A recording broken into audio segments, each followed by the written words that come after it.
Hello, everyone, and welcome to this week's session of The Infinite, which was counted in Valus's voice, which is a real distracting way to start anything.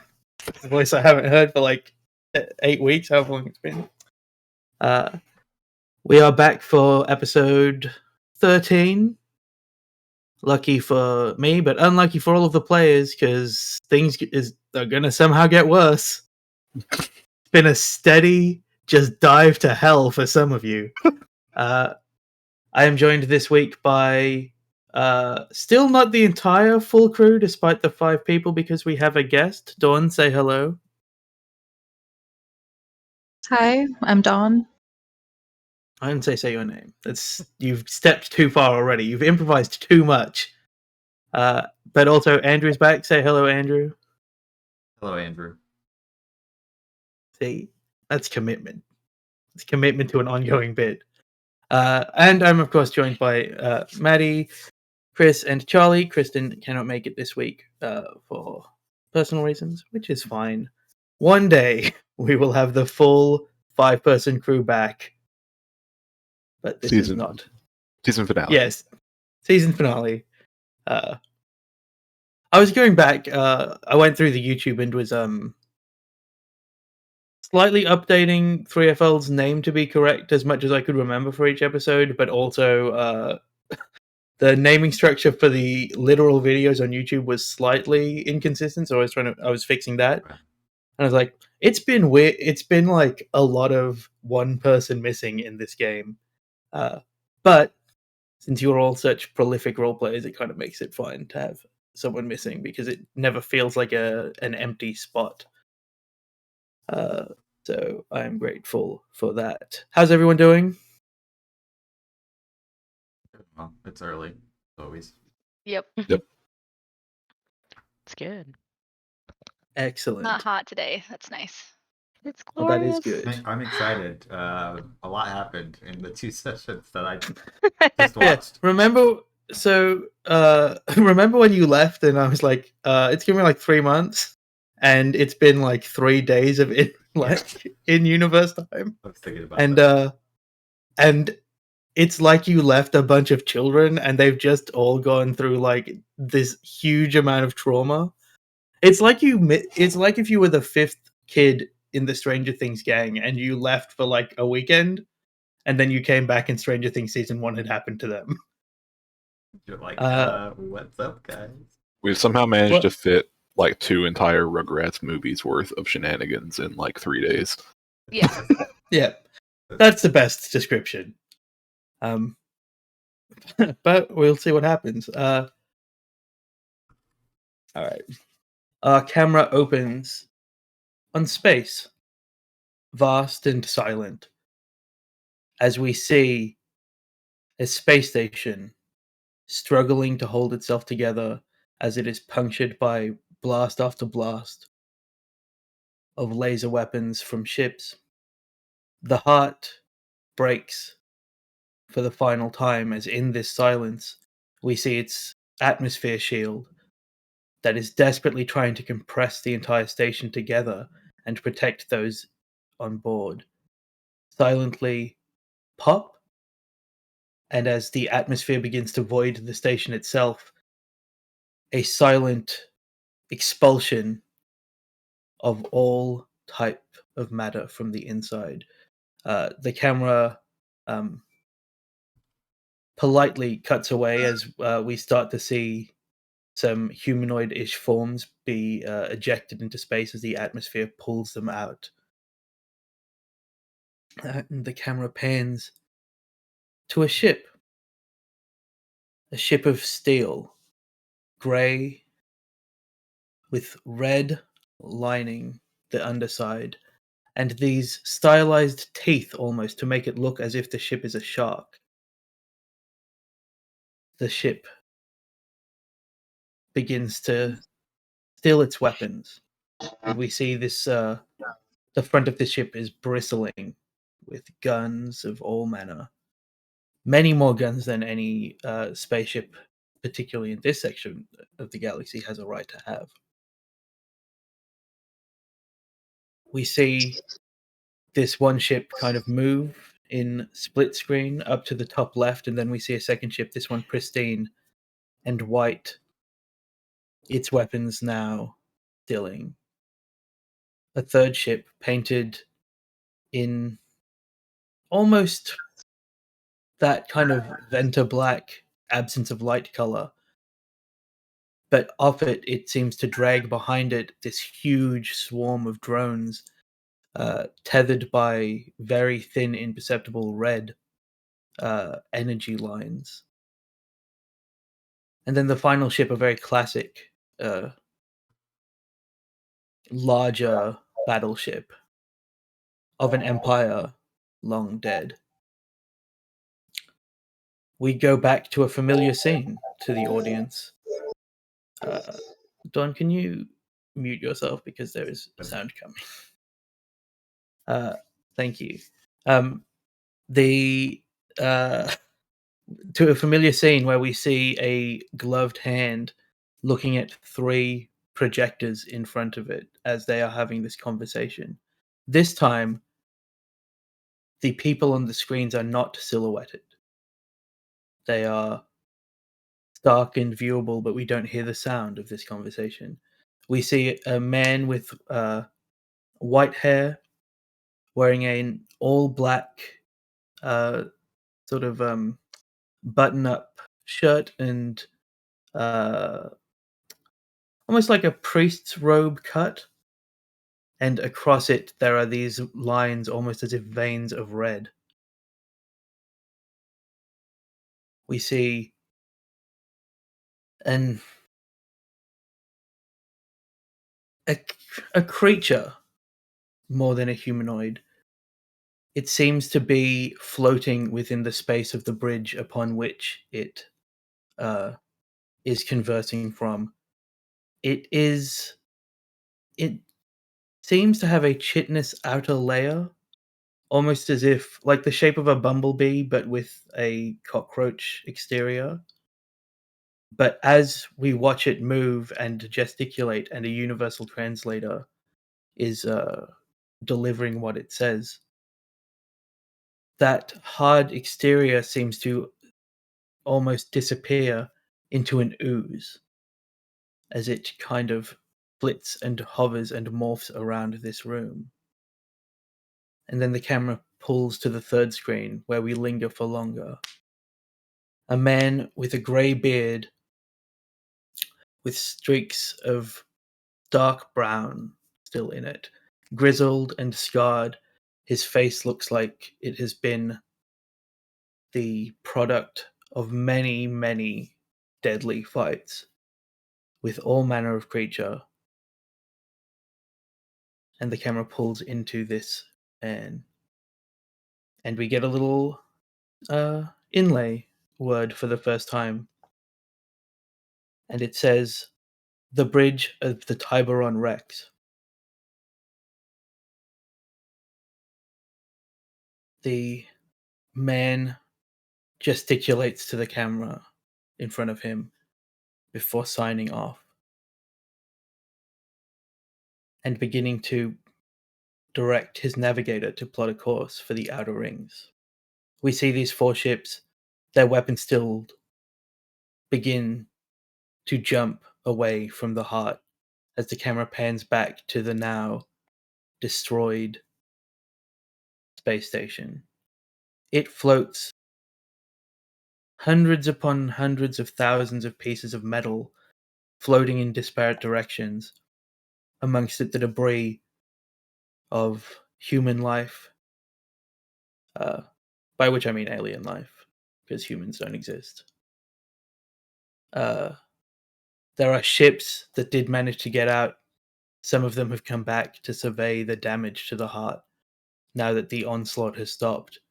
And in the center of this swirling ball of silence and destruction and death, we see a tree split apart and broken as if perfectly down the middle to symbolize the loss of life on the heart itself. Our camera pulls out and out and out till it starts to see the galaxy in its fullness. And by the time it zooms back in, we are on a familiar yellow planet. The camera zooms past a car which is hovering somehow onwards. A car that has no right to still be functioning, with a group of people inside that have almost an equal right to still be functioning. Lucira is gripping the wheel as you begin to pull into the city itself. But the camera moves forward past that, down the long road that we last saw Valis and Thiago riding down, to the pirate stronghold. We come into a corridor behind a man in black, Thiago, and two others. Valis, as you prepare to breach this door in front of you, how are you looking in this? You probably had about 20 minutes notice that you were going to be leaving. What does Valis look like 3 days later? Probably pretty similar to like when we last saw him. Because my recollection was that I had already changed kind of outfits before Yes. motorcycling away. So pretty similar. I don't know what the exact situation that he's currently in is, other than reaching the door okay. and where Let's I remember in the episode that we said the timeline was being moved up. Yes. Let's cut back a little bit, and as we see Valis in a pirate suit, as it should properly be called, we cut back, almost doing a reverse montage, with starting with you and Thiago walking to try and rescue the woman in white from the room in which she is being tortured, only to see the door opening and her holding the arm of a man. Then we see you, Valis' smart slab with a ping on it that just is from an encrypted number, and it just says the plan is changing and the timeline is moving up. I'll be there in 10 minutes, Thiago. And then we go to some mundane things of your time. You were immediately put to work as a guard. There's a lot of people joining the pirates. It is a boom industry right now, because a lot of people on Litlass cannot work in other fashions because you cannot leave. So a lot of people are joining. A lot of people are being weeded out as spies for the government of Litlass or any other number of other things. You managed to avoid that with your competency of undercover work. But despite that, you have been largely relegated to guarding empty corridors in which nothing ever happens. The only thing of note that happened to you over the 3 days, 3 or 4 days, it might be 4 with for Valis by this point. Also, the days are long on Litlass, so it feels like 4. On the second day, you were tasked with going on a patrol with one of the more senior guards. And you did overhear a conversation. Conversation seemed to be about the changing landscape of Litlass for the pirates. There had been talk of terrorists that had been targeting civilians, and you overhear from this discussion that the civilians had been all affiliated with the pirates. And we see the camera pull from where you're kind of standing at guard, paying more attention, but looking like you are almost daydreaming. The camera pulls around this corner, and we see the same grey bearded man from our introduction. in an earnest and furious conversation with an unseen person over a hologram, vid screen. He says, well, seems like maybe Litlass is not for the pirates anymore. We'll need to enact our plan a little bit quicker. There's a sound of your universal translator can't translate it for you, but there's a sound of make an understanding roll, actually, since there's a system that I could use.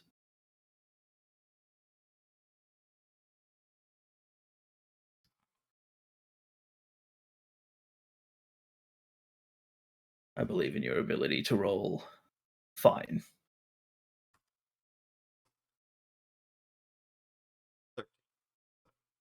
Maybe.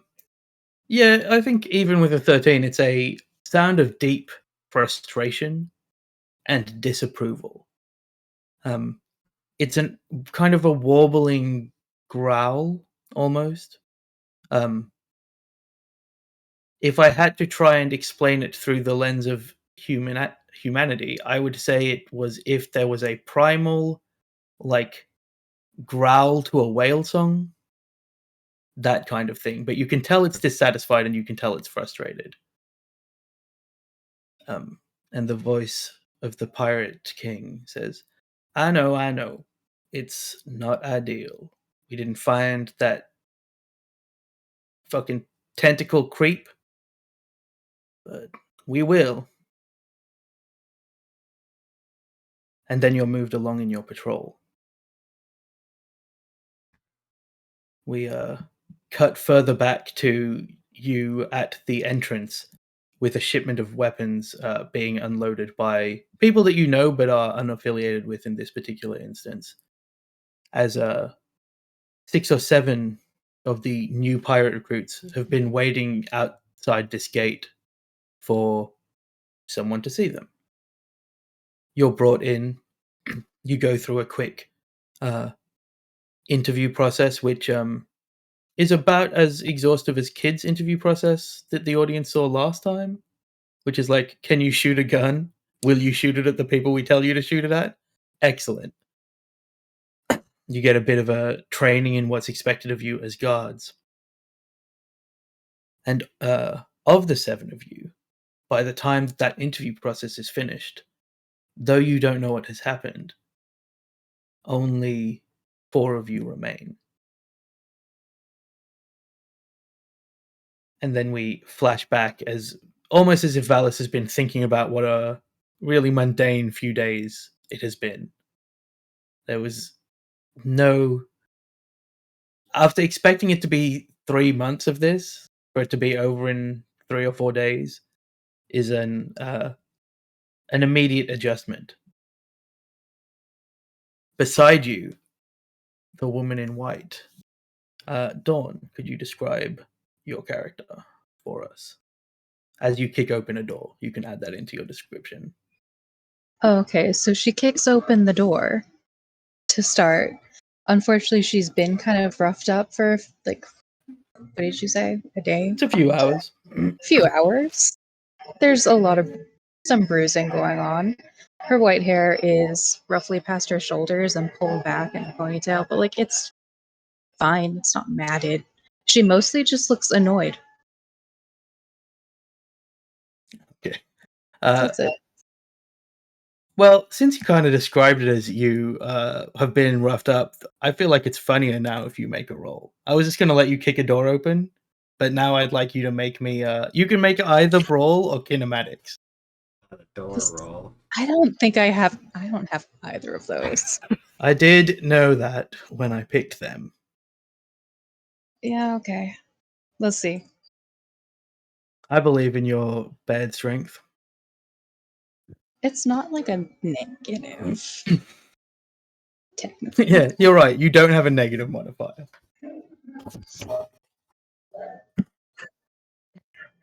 Got a 17.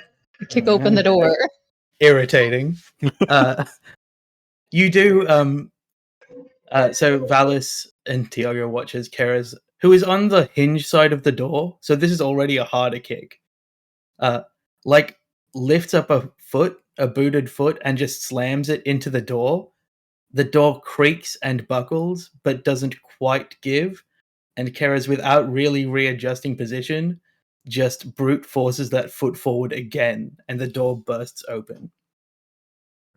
We see the exterior courtyard. This stronghold has basically, it's a ringed kind of area, and has an external courtyard in the center that all people have to go through to get to the like outside of the complex, which is how you would exit.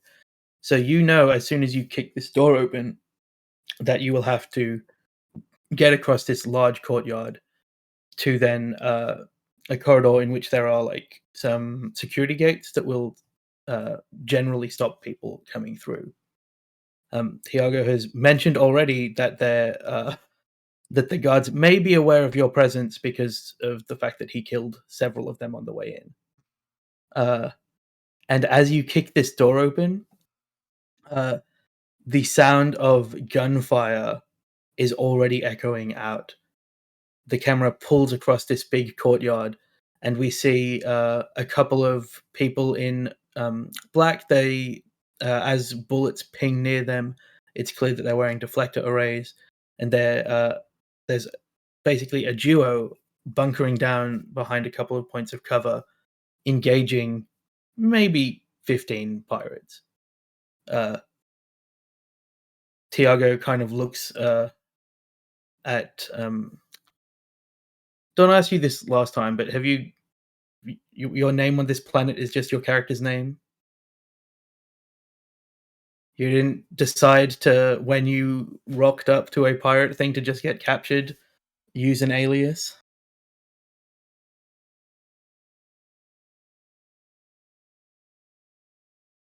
You're muted. Yeah, you're muted somehow. I don't know how you're muted because I can see the mute unmuting.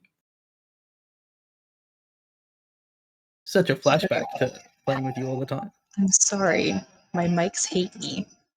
Anyway, so I guess she'll just go back to her old alias if she's being captured. Let's just. Sure. It was just Shahira. that. That was it. Yeah. Thiago says, Dana, well, I had to bring some people because just me, probably not enough, but we should save those two as well on the way out. As you are speaking, as you are beginning to take in the courtyard, Valis in particular, you are probably the most focused on the actual situation. Yeah. There's a flippancy to both Thiago and Thana, which is maybe irritating to a professional like Valis, but there is also a competency to it.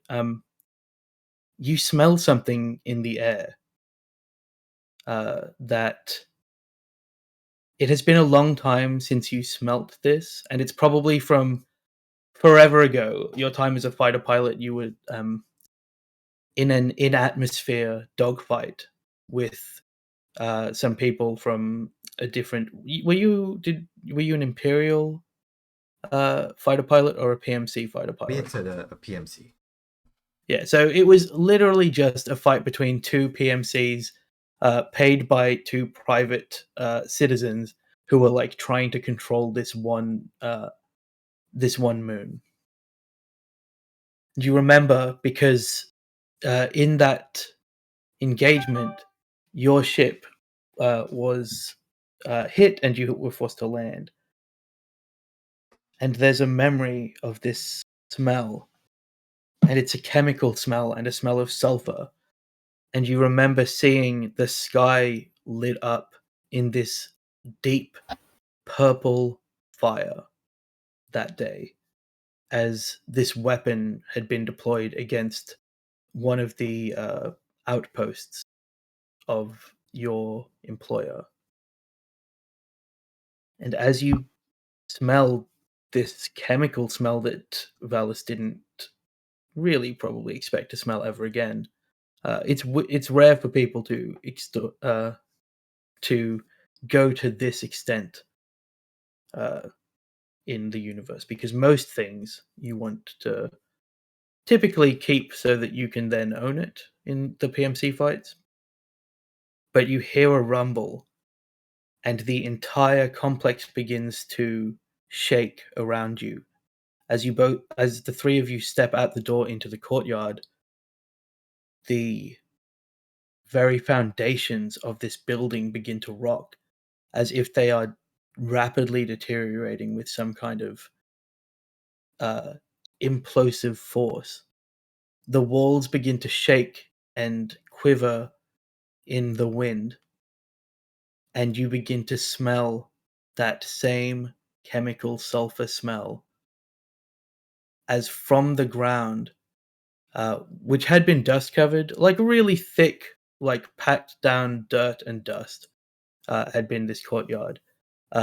Through the ground, these vents seem to open, releasing this toxic purple fire all across the courtyard, and in fact the walls of the compound itself.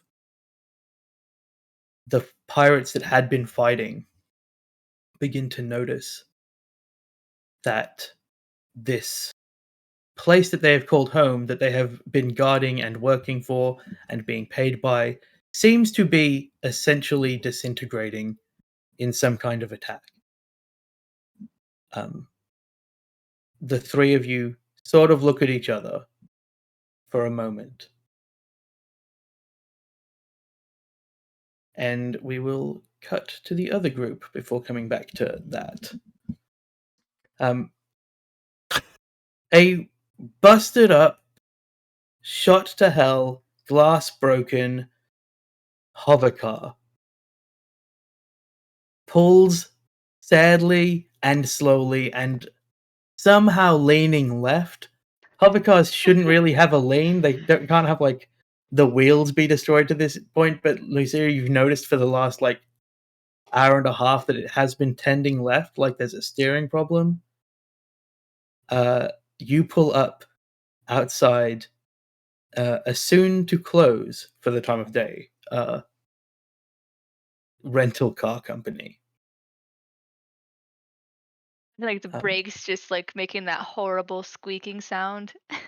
Yeah, no need for the brakes to make that sound because there's no wheels to be braking. It's literally just the stop of propulsion. Yeah, I'm just think of it in my head though. Yeah, every single part of this car that could be failing and sounding like a real car is. There's a like car return parking bay essentially that you pull into. Someone comes out. They seem to be mid conversation on a smart slab. They're holding up the smart slab as they walk out. They've got a clipboard, and as you are all getting out of the car, it also like dips and sways from Alejandro getting out. Just this car is designed to always be hovering. It never like settles. So it's almost like getting out of a boat, a small boat on a lake when Alejandro gets out of it, such as his weight.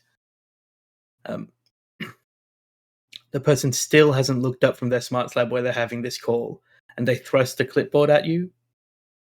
The clipboard is just like a checklist of what of the car's like appearance and physical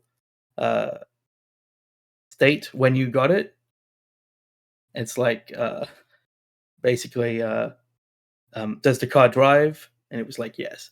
Does the car have 4 doors? Yes. Does the car have a windshield? Yes. And you can look down this list of maybe 30 different things, and you can see that maybe 20 of these are no longer true. But they still haven't looked. Oh, I'll roll for them. Maybe they just notice immediately. No. They are busy with their call. You can kind of overhear that they are getting somewhat of a disciplinary talking to across the Mods lab. Lucira will just quietly fill out the paperwork. you did get the top end insurance, so that will cover almost all of this all of it within your the plan that you got. But when the person finally finishes with what gets quite heated by the end of it, like it's like this person has been showing up late to work, has been like not telling people when they're not going to make it on time. They sigh, a really like world weary sigh of somebody that is at the end of a long shift, just got yelled at, will have to come back tomorrow, and they look up and drop their smart slab upon looking at the car. There's just like a And shot. there's There's a shot in the Okay. background of Lucira like, holding the clipboard out, and you just see like everyone getting out, and like Kidron's trying to shut their door, and it's not clicking anymore. So it's just kind of like bang bang. yeah, the door that got hit by a hover bike. Yeah.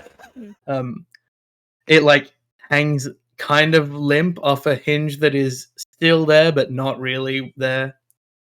The smart slab in slow motion hits it, like lands on its point, and then bounces again, and then falls down a storm drain that happens to be nearby. As the person kind of looks down to watch where that smart slab has just fallen like a perfect through a grate, and says, "Well, that was a company smart slab. That's fine. Did you fill in the paperwork? I guess." Yes, it's all filled out. Pirates happened. Sure, pirates. Sure. Did you have insurance? Did you buy insurance? It's looking through the thing. Yes, it's all It's like, on there. oh, you had insurance. Was I the one that rented? Oh, it's online, so probably it was me. I'm going to be in trouble. And looks down at who the person that rented you this car was.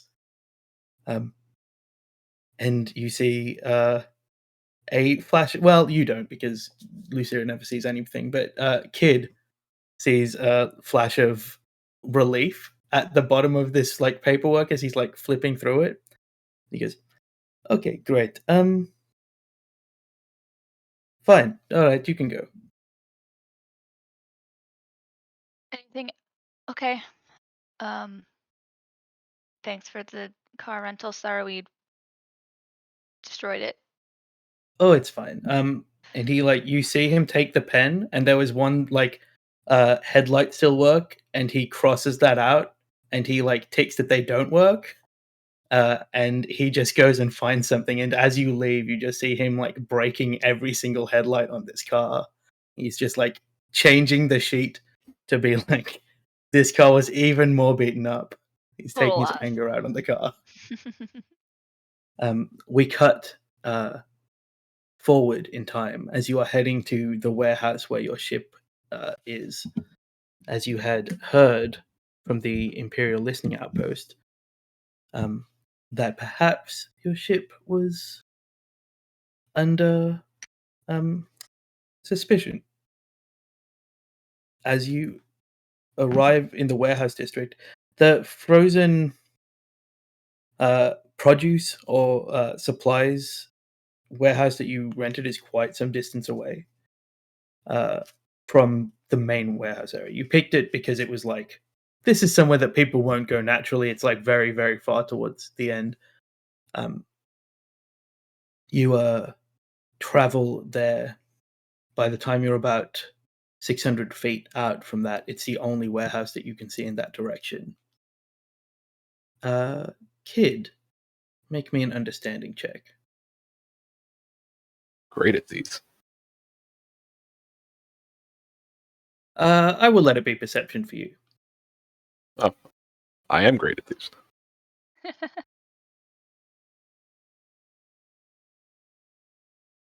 I can only ever remember you rolling like very well or ones on perception checks. So Yep.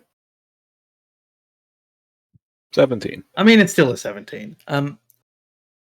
There is an eeriness in the air that immediately gets your like, having seen combat,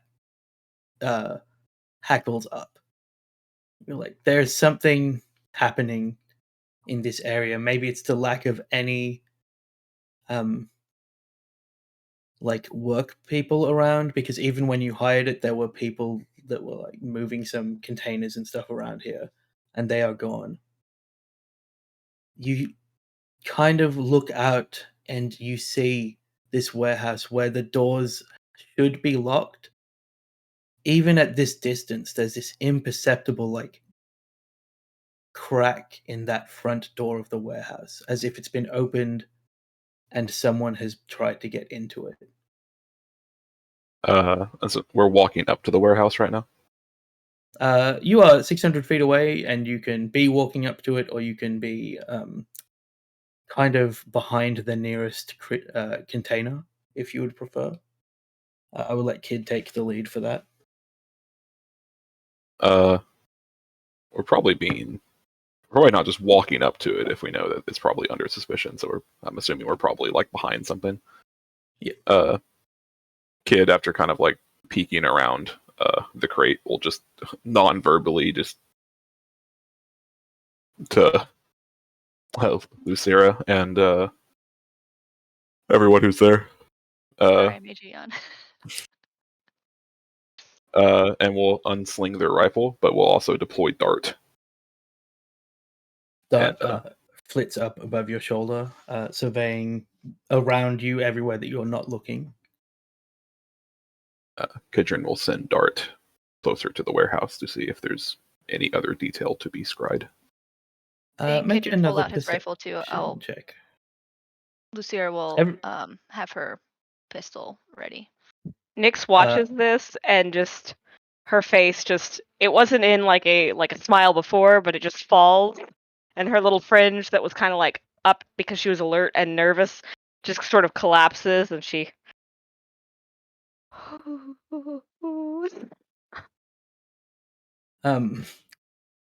Alejandro is carrying his broad spear that he shifted to using now that his dexterity is disappeared into crystal.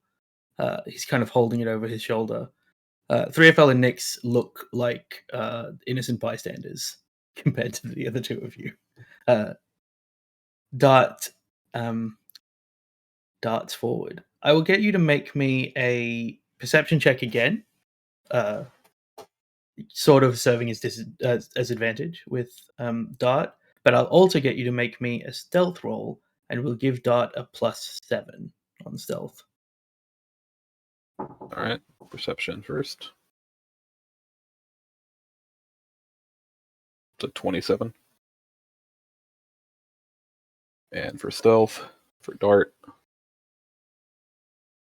that's a 23.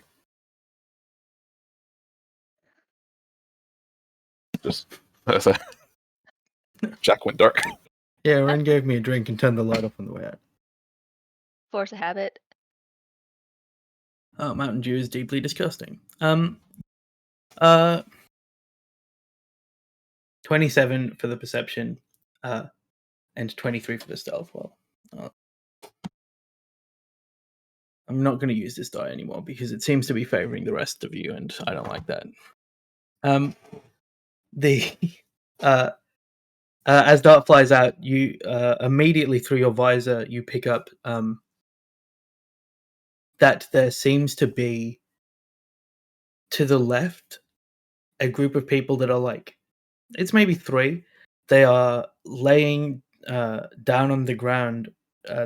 They each have rifles out, and they seem to be observing that door. As Dart notices them, you also see in your visor that door has been opened, and it is certainly not as closed as a refrigerated warehouse should be. They do not seem to notice the flitting of your drone. Kidron like close part of the visor before turning back around. I'm pretty sure they think we're in there. Otherwise, they're just looking at a door for no reason, like a pair of dumbasses. Great. Maybe it's just a delivery of the parts I requested. They have guns. Maybe well, they to be, everyone has guns. Alejandro points out. they could just believe in secure shipments. Nyx is like nodding at Alejandro. I can go visit the. He tries to do quotation marks, but it's really like slow. The movement of his crystallized fingers. He says, "I could try and go see to the delivery people." He says to Kid in particular in a way that is like murder some people.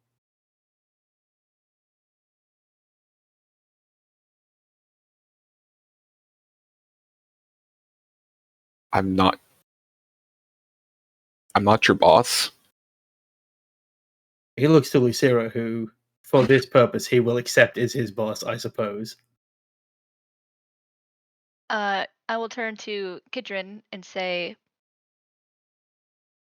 do we know if there's another entrance besides that main door into this warehouse? There's a back giant door, but there's no exterior doors because the more doors you have, the harder it is to keep it Right, at okay. the necessary temperature. Before we send Alejandro over there to do some cleanup, should we check if the back door is also being watched? Kid will just blankly stare at Lucira's face before just tapping their visor again to get back into Dart.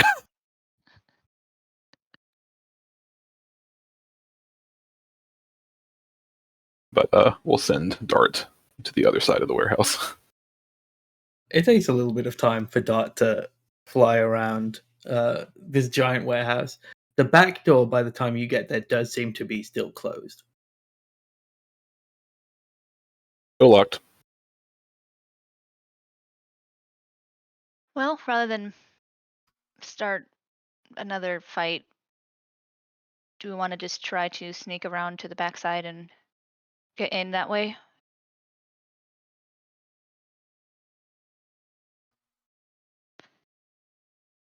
Kidron will look to Alejandro with a non-verbal look of just like, can you? What? He understands you to be asking, can you murder 3 people or an amount of people? You didn't tell him the amount, and he like shrug nods.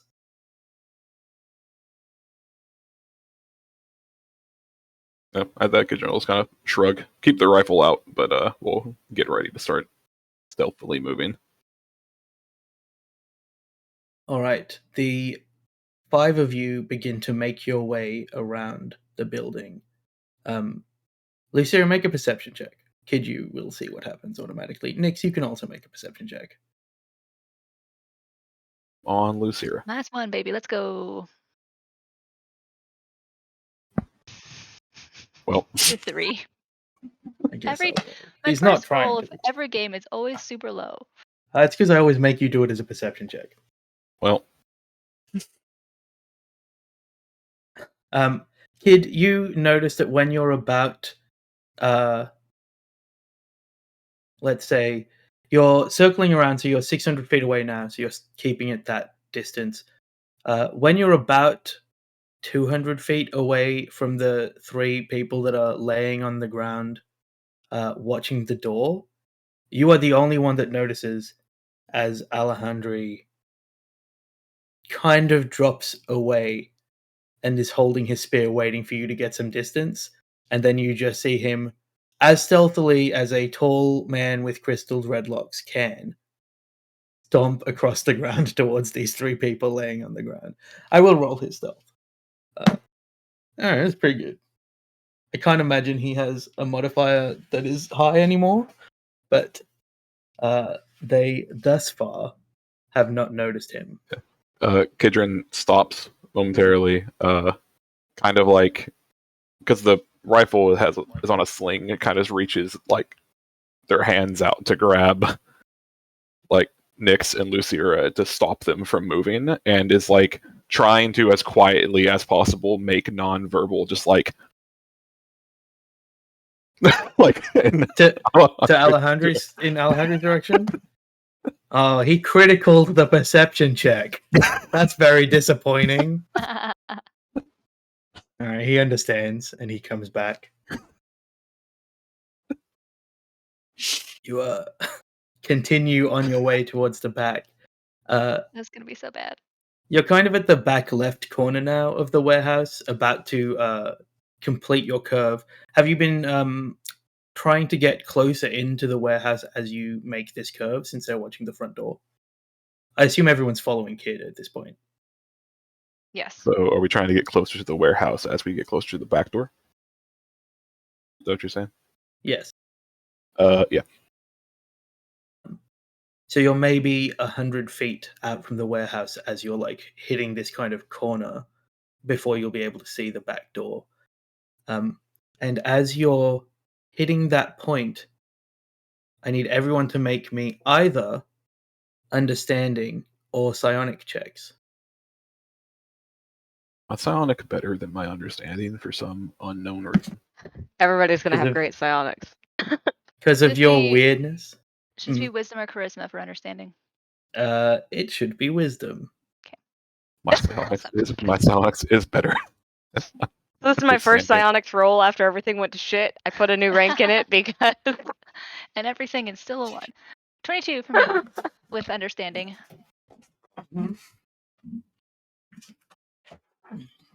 Sorry, I have to get Alejandro's character sheet because I don't know his. no, That's a 9 psionics for me. I'm still thinking of the Fast and Furious psionic movie. Alejandro, why did I make you this way with no anything? So it is still Alejandro and Lucira who notice that eeriness that Kid felt from like a battle sense of what is happening being very strange is to you both coming through as a complete absence of any sound. It's not that you are.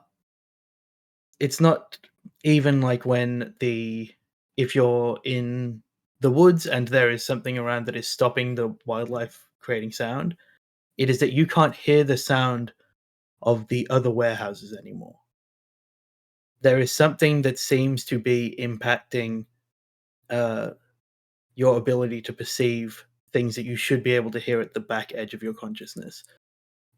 Kid, you still are feeling things are weird and unnerving in like an engagement sense. Nyx, your brain hurts.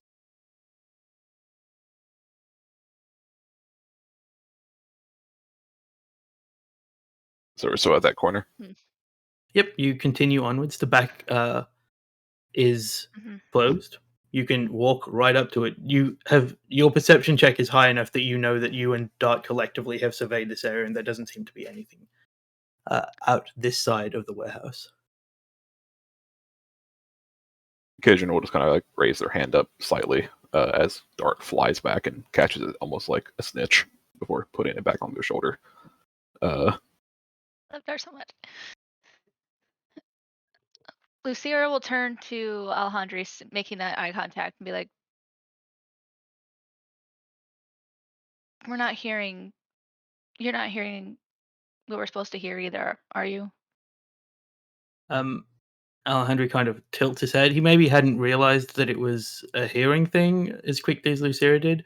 He says, no. But I've only had crystal ears for 2 days, so I don't know how these things work.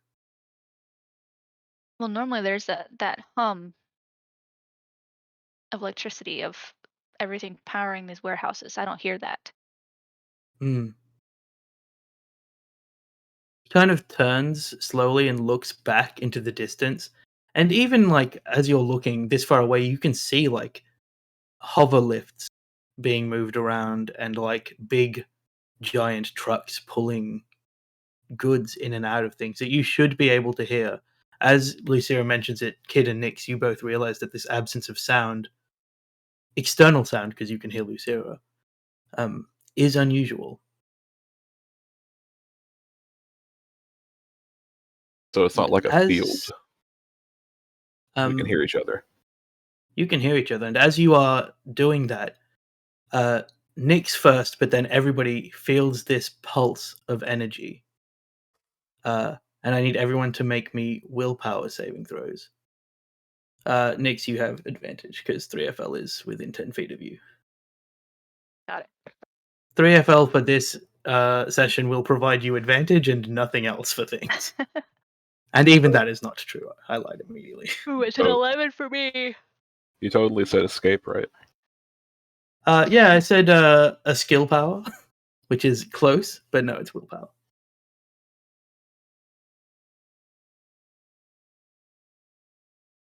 That's a 9. You're all so good at this. 14 is my max. Oh, that's what Alejandro got. You all fail. No surprise. As you feel like a pulse of energy coming towards you, Nyx, and then everybody else feels it hit you. And everything stops. In the distance where you could see things moving, they're not moving anymore. And you see that the air around you is tinged with this black aura. It extends maybe 200 feet out from the warehouse. And I need everyone to make an understanding check. And then I need every player to roll me quickness for initiative. Should that understanding be charisma or wisdom based? Whichever you prefer for this one. I'll do charisma. All the way. I almost rolled a D0 plus 3. The 0. The greatest die. Dirty 20. So the understandings were 19. 19, 20, and an irrelevant amount for Charlie, and then initiative we'll do after. Both of you, Kid and Lucira, are reminded immediately of the blackness of Wirrawak's bubble.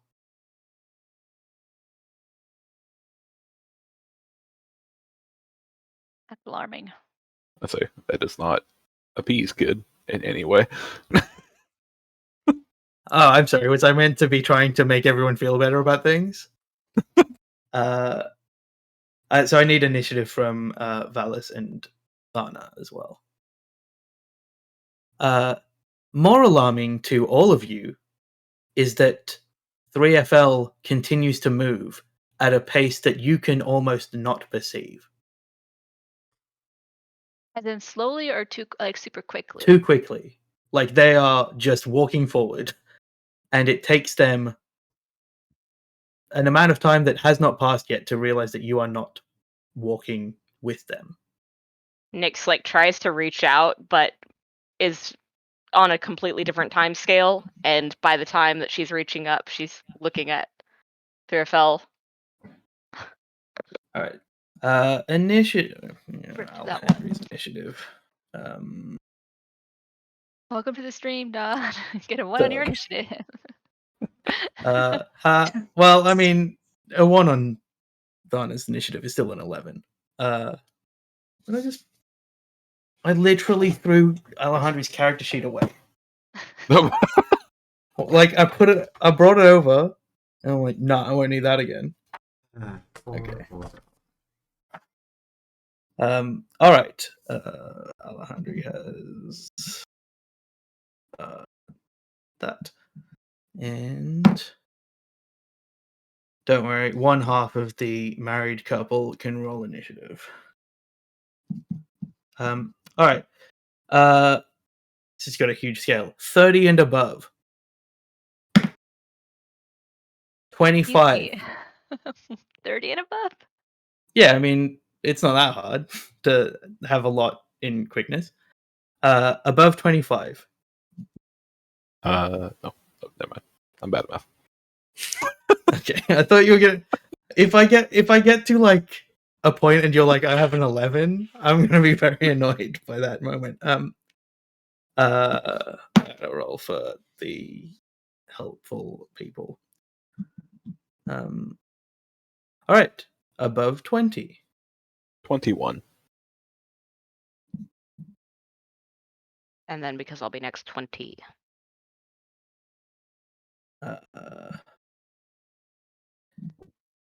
21. Nick's 20. Between 15 and 19. I have a 16.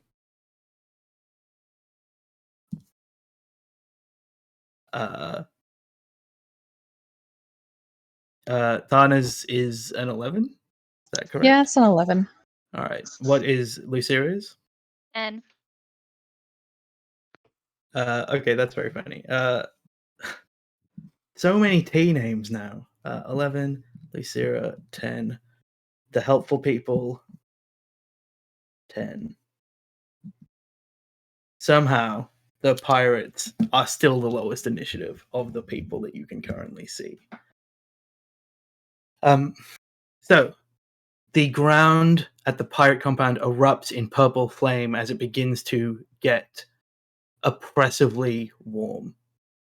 It begins as if like a breeze of heat on the hottest of days blows through, and then it never stops. Thiago, who has pulled out a rifle, kind of is surveying the entire area in front, the entire courtyard. The fire kind of seems to crisscross almost as if a cross-hatched tiled pattern across this entire courtyard. He kind of looks at the other two and says, well, I don't really think we have anything to do for it but to go through the fire, unless, Valis, you've noticed there's a way around inside. I'll think back to my memory of the 2 other days I spent here and try to remember. If there is a way inside, it's going to pass through like the most populous area of this crumbling fortress, but there's less fire.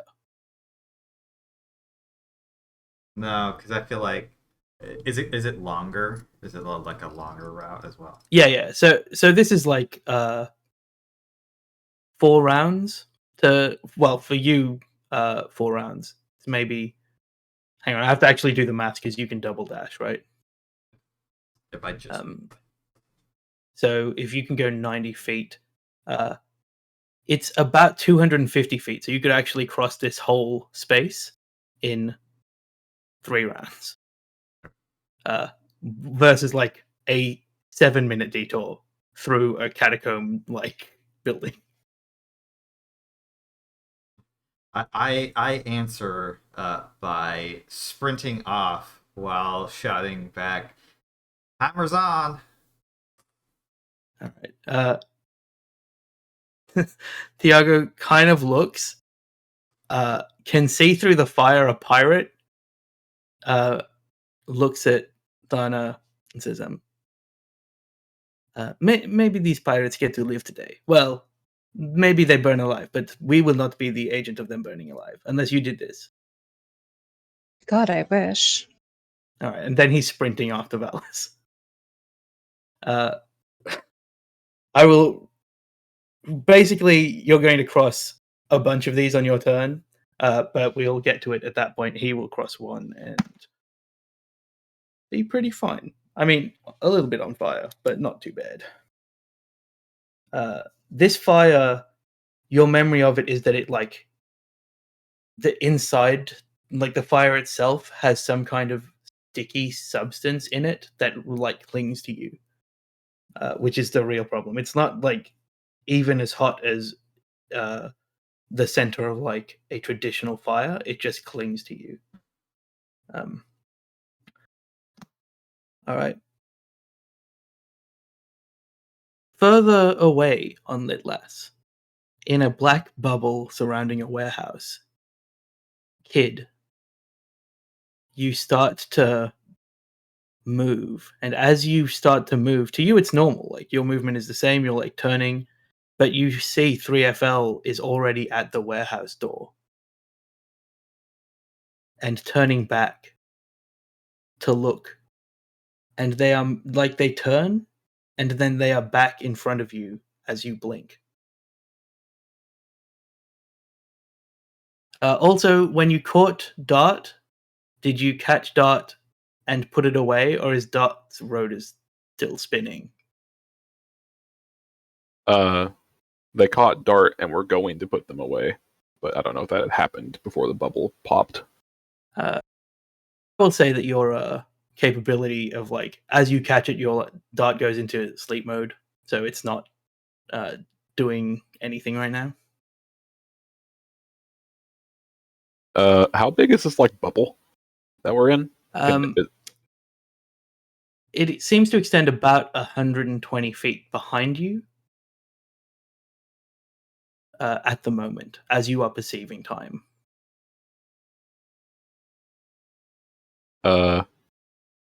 Kid will kind of like try not to get jump scared by 3FL just teleporting in front of their face.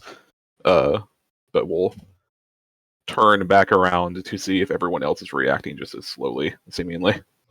Everybody you looks exactly the same, but all of you, your eyes widen as 3FL is the Flash. Nyx is like used to her body betraying her, and her first reaction is to scan mentally for ports, I think. Like, is there a port in this bubble within 100 feet? Like a port to access the warehouse security? Yes. Yes, there is.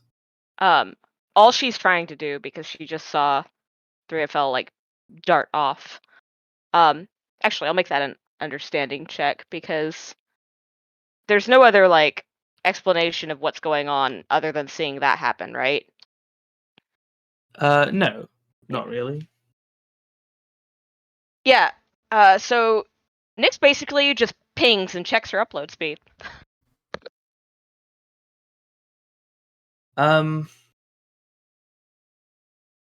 you're using your nanite ability? Yeah, remote hacking. As you try and push your nanites to do that, they are, by the time that you can get through trying to command them to do a thing, they have, like, it's already been purged from their long-term memory of what they're doing. Oh, that's amazing. Like, they just are functioning. You learn probably the same information you would have anyway, that they are functioning at about 100 times the speed that you are. So by the time it takes you to get through the thought of, like, go and hack this thing over there, they've already moved on to, like, a completely different cycle of what they're doing internally to keep your body, like, functioning. Yeah. Nyx looks more polaxed than the rest, as she just kind of like stops moving even at that relative to 3FL slow pace. It's like you timed out your own nanite question. Kid, was there anything else you wanted to do on your initiative, since you two are together anyway? So Kids just sees everyone moving normally and sees 3FL moving super fast, and we're in a bubble. Mm-hmm. Yes, that is correct. It's been a long few days. Kid's just gonna shrug a bit, and this will still move towards the warehouse door. Okay. Yeah. So you take your movement to go towards the door. Nyx is timing out to her own nanites and just not functioning that way. Valis, you are.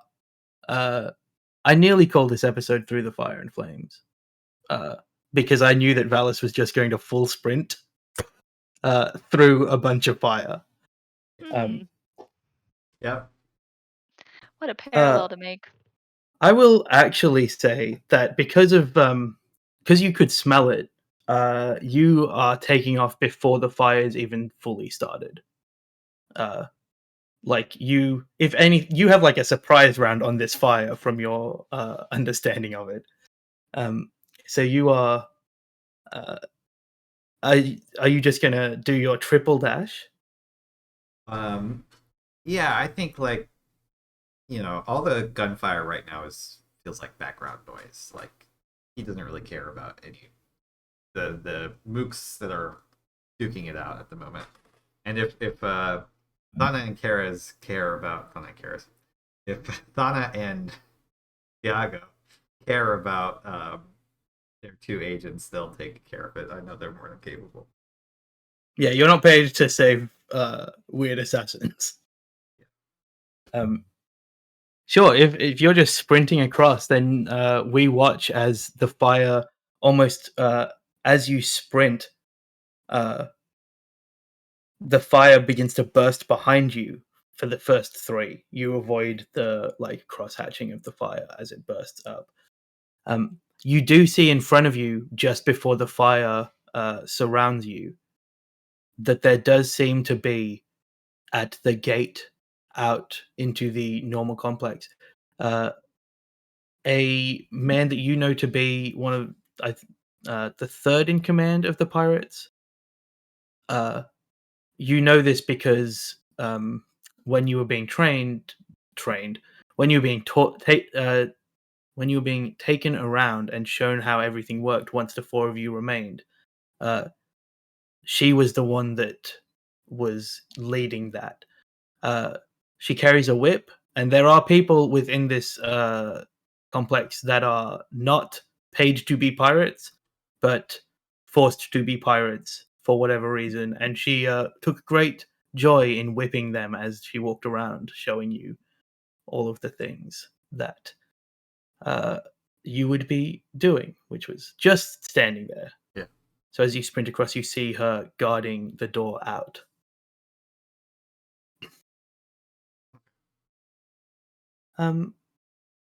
Next up. Before we jump away, I will. I think I should have mentioned this. I rolled initiative, but if it's okay, can I use unique insight? Yes. I think that makes perfect sense in this situation. How does that manifest for Valis? Like, is it a Sherlock Holmesian seeing things 3 steps in advance? Is it having you've had some kind of cybernetic eye installed where you see things that way? What's it look like for Valis to be getting this additional insight? I think for Valis, it's a little bit of the Sherlock Holmes thing, but it's more like it's not like a long kind of protracted thing where it's like, oh, he sees the whole fight kind of thing. It's just like every occasional there'll be like a slowdown where he notices something extra, kind of thing. Cool. Make a note of that. So I have plus. I have 19 extra points of shield. Yep. Which will be useful since you're gonna get to this gate a long time before everybody else. Speaking of everybody else, Anna, Valis, who you've known for about 5 corridors worth of movement. It's actually a bit further. There was an elevator ride in there as well. The elevator did have 2 bodies of tranquilized people in it. Valis just full sprints off. You have a quick conversation with Thiago, and then he is already moving. What are you going to do? I mean, it's not much of a choice. Just have to follow then. Well, you do have the benefit of being a steal, whereas if there is a person within 90 feet of you, you can run to them. But that is not a straight line to the exit. You would thusly be zigzagging through murder. And also would be like fighting people at each step. If you wanted to do that, that is an option.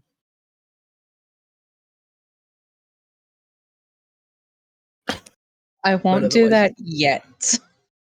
All right. There's like the crazed part of Thana's brain, which is just like, but I could be committing atrocities to a person's body. Is like you see someone about 85 feet away from you, and your like hand is already reaching for your sword, but you tamp down that feeling of like, that's a person that I should kill to like assert my dominance as the pirate queen to be. And you sprint off after Thiago. Make me an escape roll, please. Which is what exactly? On your character sheet, on the top right, there should be saves, and it should be the top one, and it should probably have the most points in it. If I remember your character sheet correctly. Yes, thank you.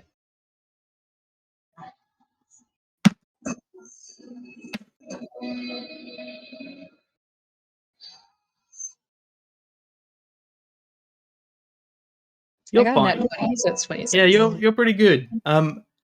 There's just like you can smell the blood almost burning off you, and your clothes beginning to like superheat, but you avoid the parts of the fire that look to be more permanent. There's like little wispy bits, and you're cutting through them. You don't hit any of the points that seem to have like this Icarish middle to them that might stick to you. And with the critical, you can tell how to avoid that. So now you have advantage on all escape checks to get through this fire. And you move 60 feet forward of the 250 required to get to the gate.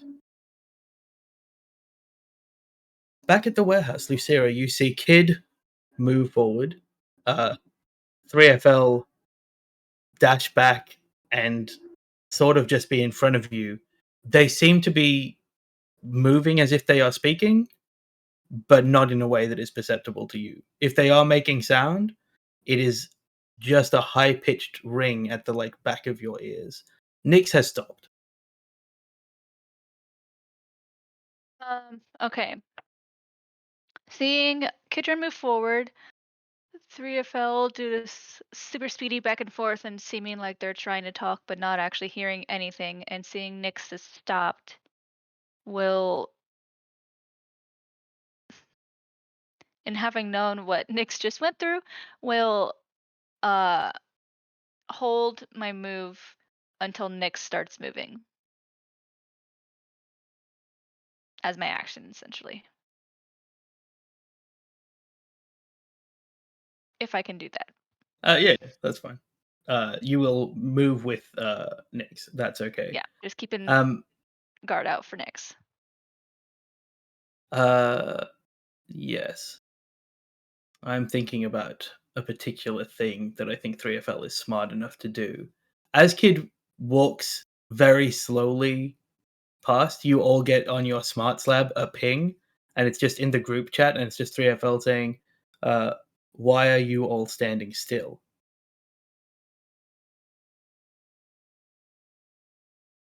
But as if Kitchen keeps moving because the group chat is muted.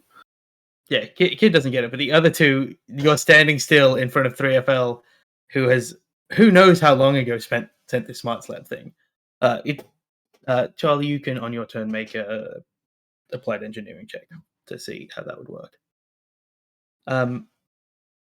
There is a bunch of gunfire through the flames back at the pirate stronghold. The two bunkered down begin to make their way cautiously through the fire. There seems to be, towards the external walls, a couple of points where the vents either have clogged or in the destruction of the walls, or were never built to extend all the way. So they're circumventing some of the fire, but not all of it.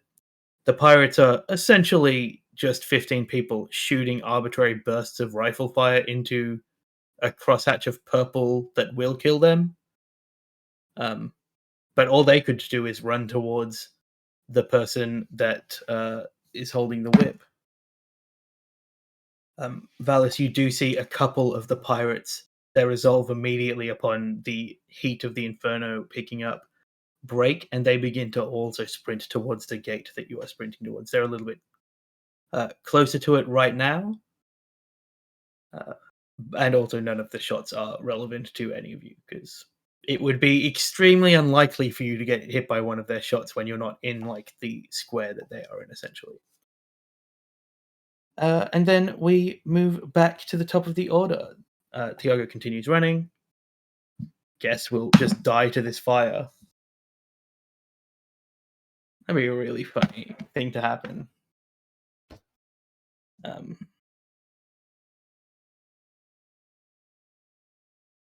Alright. Kid, you by the time that your turn in initiative comes back around, you have hit the door because otherwise it's going to be 3 rounds of you just walking towards a door. Cinematically, we cut to you 12 seconds later in your timeline. Yeah, it just keeps like jump cutting between Kid walking, like crouch stealth walking normally, and then it'll just be a silent shot from a distance of just Kid moving like a snail. Yep. The back door is, as I said, closed. There's an access pin, access pad to open it, or you could try and just pull it open, or you could just stand here. Kid will try to pull it open. Make me a kinematics check with strength, please. Dex, right? Yeah, with strength. Well, on that no modifier gang, guys. It'll be fine. Fine. That's how Maddie rolls to see anything. Well, I don't have a negative. Don't go that far. Not gonna roll below 0. 7. So this door is designed to be opened by hand. And as you like get your hands into the handle and begin to pull it, it feels like nothing is going to happen for a moment. And then the power of the door that is like designed to help pull it open by hand begins to kick in at 100 times speed. I'm going to need you to make an escape save to see if you can get your hands off the door quickly enough. Kidron gets murked by a door. Kid just gets flung 100 feet away. That same camera shot of just Kid moving like a snail. It cuts back to that, and then Kid. It's just like a blink, and then Kid's gone. That'd be really funny. You know, you remember how you shot 3 people and left them as ankles by a door? Yep. You're gonna need a Wilhelm scream. That's enough to just pull your hand away as you feel the door just begin to, like a bullet, run away from you. The door, it doesn't even open that far. Like, it only opens maybe 15 feet across, but that 10 feet of, that 7.5 feet of movement would have propelled you so far because of how quick it was. Is that Kidron's turn opening the door and not getting murked by it? Yeah, because we'll say it was getting up to there as well. However, you do see the inside of the warehouse. You see you see your ship, first of all. It is there. Which potentially Kid already knew because of this bubble that you're in. But you see surrounding the ship, kind of coming from a few different angles, there's this group of people who, the pirates that you've seen and that we are seeing in the other scene, are a hodgepodge of like eclectic garish clothing, like Mad Max plus Borderlands type of nonsense. These are people dressed in black. They have like tactical vests on that look like they're relatively heavily armored. They're holding their all uniform guns in a very like professional manner, and everything would look normal as they, in the same speed as you, approach the ship, except for the one closest to you erupts into a giant, violent mass of black tentacles and begins to melt into the floor in front of you. How in front of me? 40 feet away into the hangar. So, to 3FL's perspective, turning back around to see why Kid hasn't looked at their smarts lab. In slow motion, you just see Kid.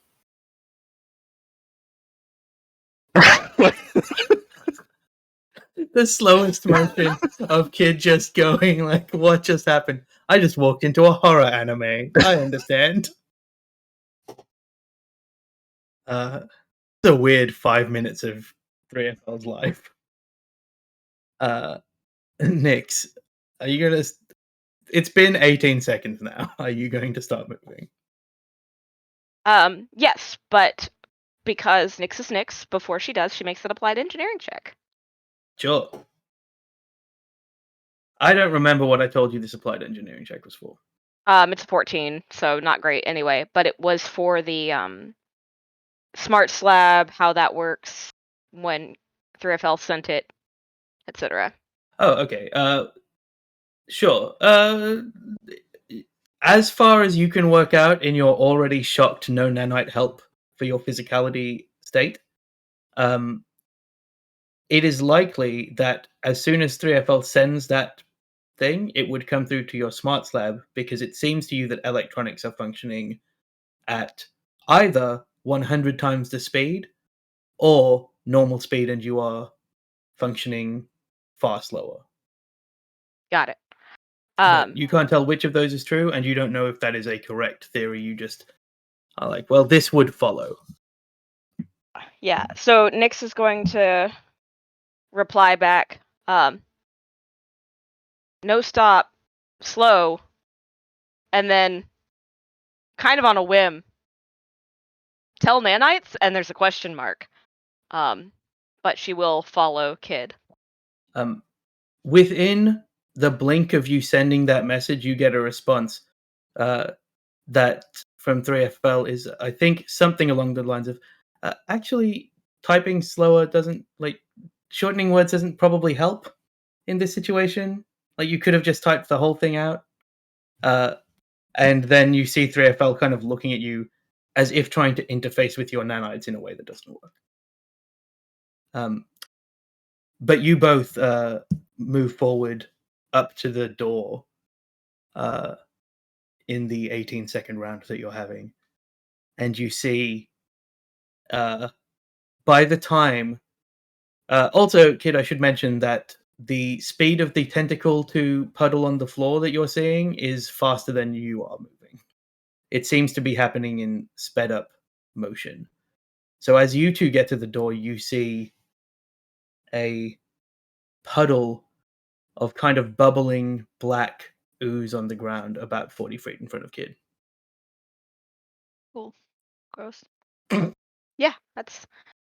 Nyx just looks at Kid, and again, that horrified... Their version of it is 3FL will see that like fridge just going to maximum very, very, very slowly. Was the applied engineering check and message sending my action? No, you can do a thing. Okay, can we still see people that Wirak is trying to kill, or have they moved on? Yeah, you can still see 6 or so heavily armed special forces looking people cautiously moving towards a ship. Nice. You do notice as you're looking out that there is one other puddle of ooze on the ground. This one is not bubbling. Nice. There is a puddle of ooze and several mercs. Nyx is going to... Nyx is going to look around at the others, and excluding 3FL because she's not sure how this is going to like interact with the speed, and is already like freaked out enough by the first attempt at interacting with something that was moving 100 times faster than her. She is essentially casting Bless for 1d4 to every skill check you make for the next minute, just in case we have to do that. And she's focusing on Kid and herself and Lucira, I think. Alejandro, where's Alejandro out? Is he still off doing... No, he's with you. You convinced him to not do some murder. Okay, he's not doing murder. Kid convinced him to not do some murder. Sure. Nyx is going to assume that Alejandro, when he starts doing stuff, is going to be doing murder. So... Alejandro's with the wrong group is what everyone's saying is Alejandro's in the wrong fight right now. Yeah. You cast Bless. You have to interface with your nanites to activate your psionic ability still. And there's a very quick, like, you get this a huge influx of information about like what is happening with your body because your heartbeat has slowed down to them to a point at which you are dead and they are freaking the fuck out. You cast Bless, you feel like yourself empowered for not even a second to you, as Bless expires in the moment that you cast it. Yeah. So Nyx is like,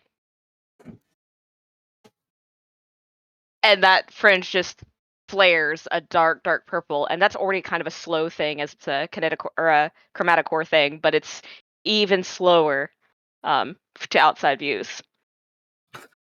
I want somehow, if we ever get mega famous, someone to animate 3FL's version of this.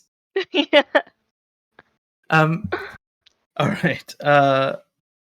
We are going to move to Valis, and we're going to fast forward you a bit through as well. You can make an escape check for me.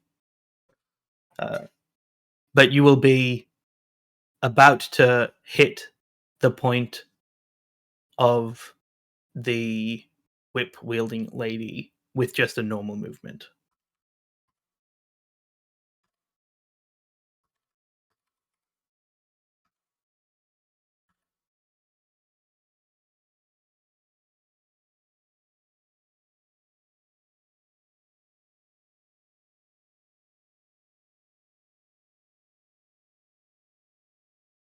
I think I did the nope.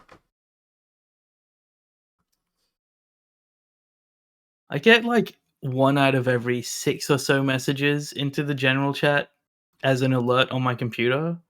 And there was a thing about murder and weddings. Is that a thing that's real that you're all talking about? That's Alejandra's gig. Yeah. Yeah. Murder and Weddings, the Alejandro story. I mean, 18. that makes sense. You do take some damage, but you manage to deftly avoid the big chunks of it. I'm going to do the damage at once.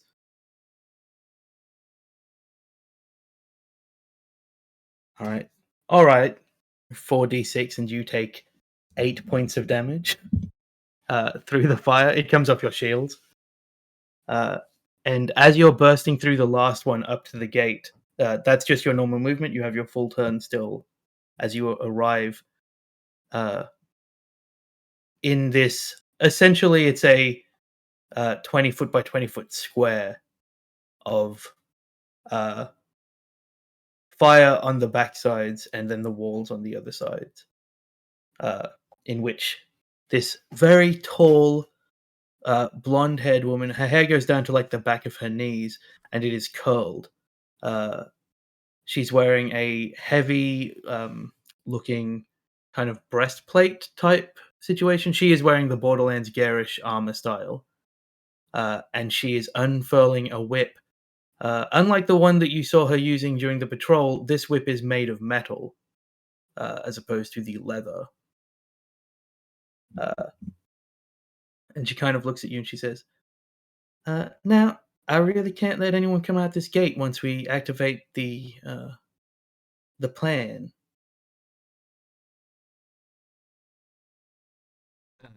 I think so. I think that one big visual change between last time and this time is that Valis had been wearing his hair up in a ponytail, like a very very rough ponytail.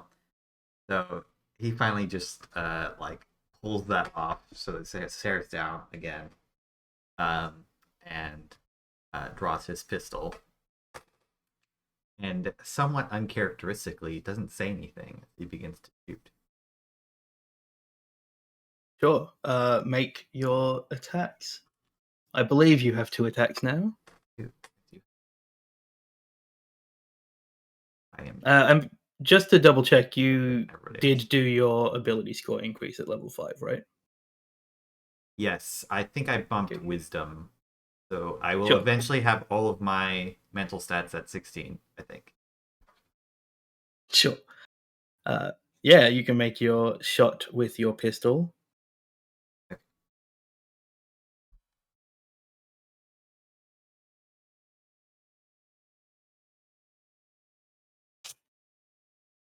They're pretty heavily armored. You said, right?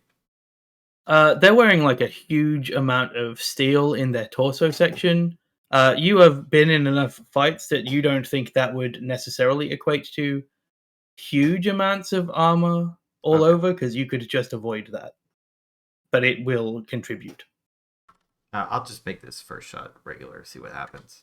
So this is kind of like a probing shot. He's going to dart off a little bit as the pistol comes out, and maybe it hits? I don't know. No, 15 will miss, but it does miss because she kind of moves her body to make sure she's taking it in the like bulk of that metal. She seems used to fighting in such a way, and as a whip user, probably you would imagine fights in a very fluid movement kind of way. But yeah, it does seem like she moves to take that on the armor. I'm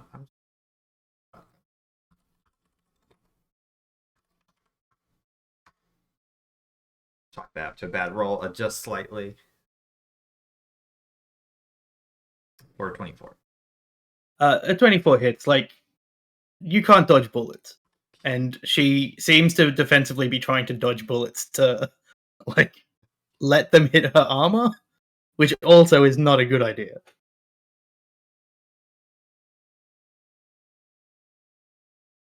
I have new stuff and I'm trying to got. Sure. I think it's just 1d20. It's also been a long 1d10 time. plus 4 still. 7 points. You see the bullet like essentially go past the metal, and underneath the metal, there's like a shimmer, and where it would have hit her like in the neck, and maybe it wouldn't have been a killing blow or anything, but it would have like drawn blood across her neck. Her shield like diffuses that bullet. But you have drawn first shield blood. Do you have anything else you'd like to do? Nope. I think he glances backwards to see where the fuck the other two are. They are 60 to 90 feet behind you, depending on how I can be bothered doing math. Okay. Sprinting as fast as they can.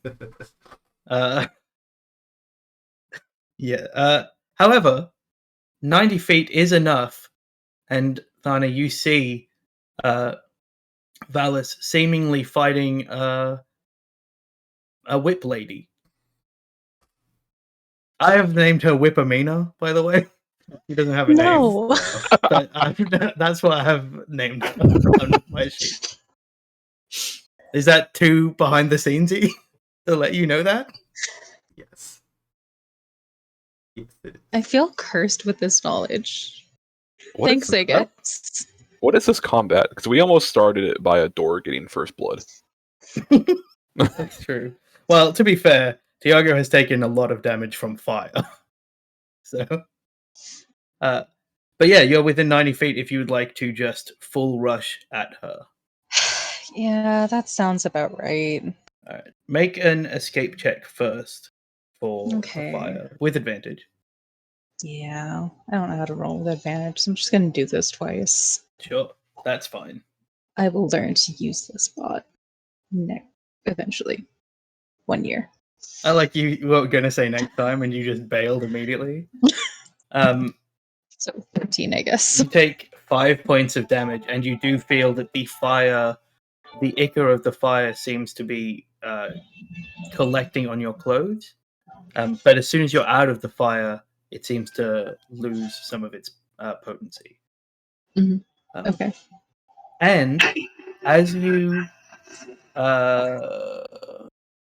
can you read for me the first ability of the steel on your character sheet so I don't have to get up?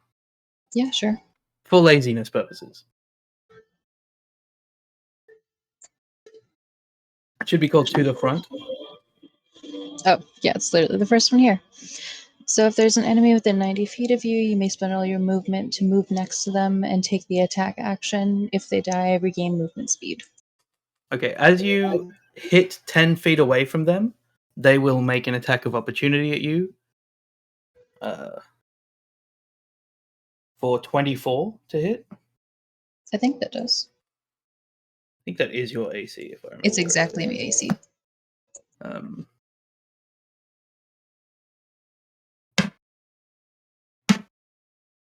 That balanced out nicely. You take 15 points of damage, and you feel as the whip cuts out at you, it targets your leg, and you feel your calf just like almost ping as if it's been torn. But the nature of how you are moving means that even though your speed is reduced to 0, you still end up next to her because the ability still functions. And then you are standing next to her, where she seems far less comfortable with you being. She should be, honestly. All right. You did not have a chance or the ability to recover your weapon, so you just have your folding sword. Yeah, that's fine, I guess. No giant laser axe for you. Wait, did Yeah, they That's- confiscated your weapons when they took you prisoner. that's so depressing. How dare you? Okay. So that's just They missed plus one. my They could have missed none. It's exactly the same as all of your swords. All swords are the same for you because I can't be bothered writing a bunch of different swords. One just folds. I know. So it's a melee dex attack, right? Yes. Okay.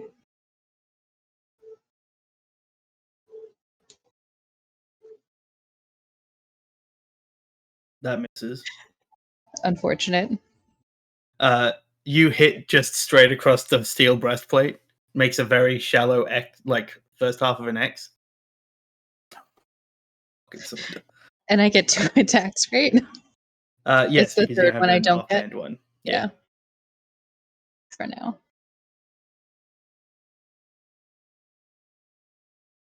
Does a 32 hit?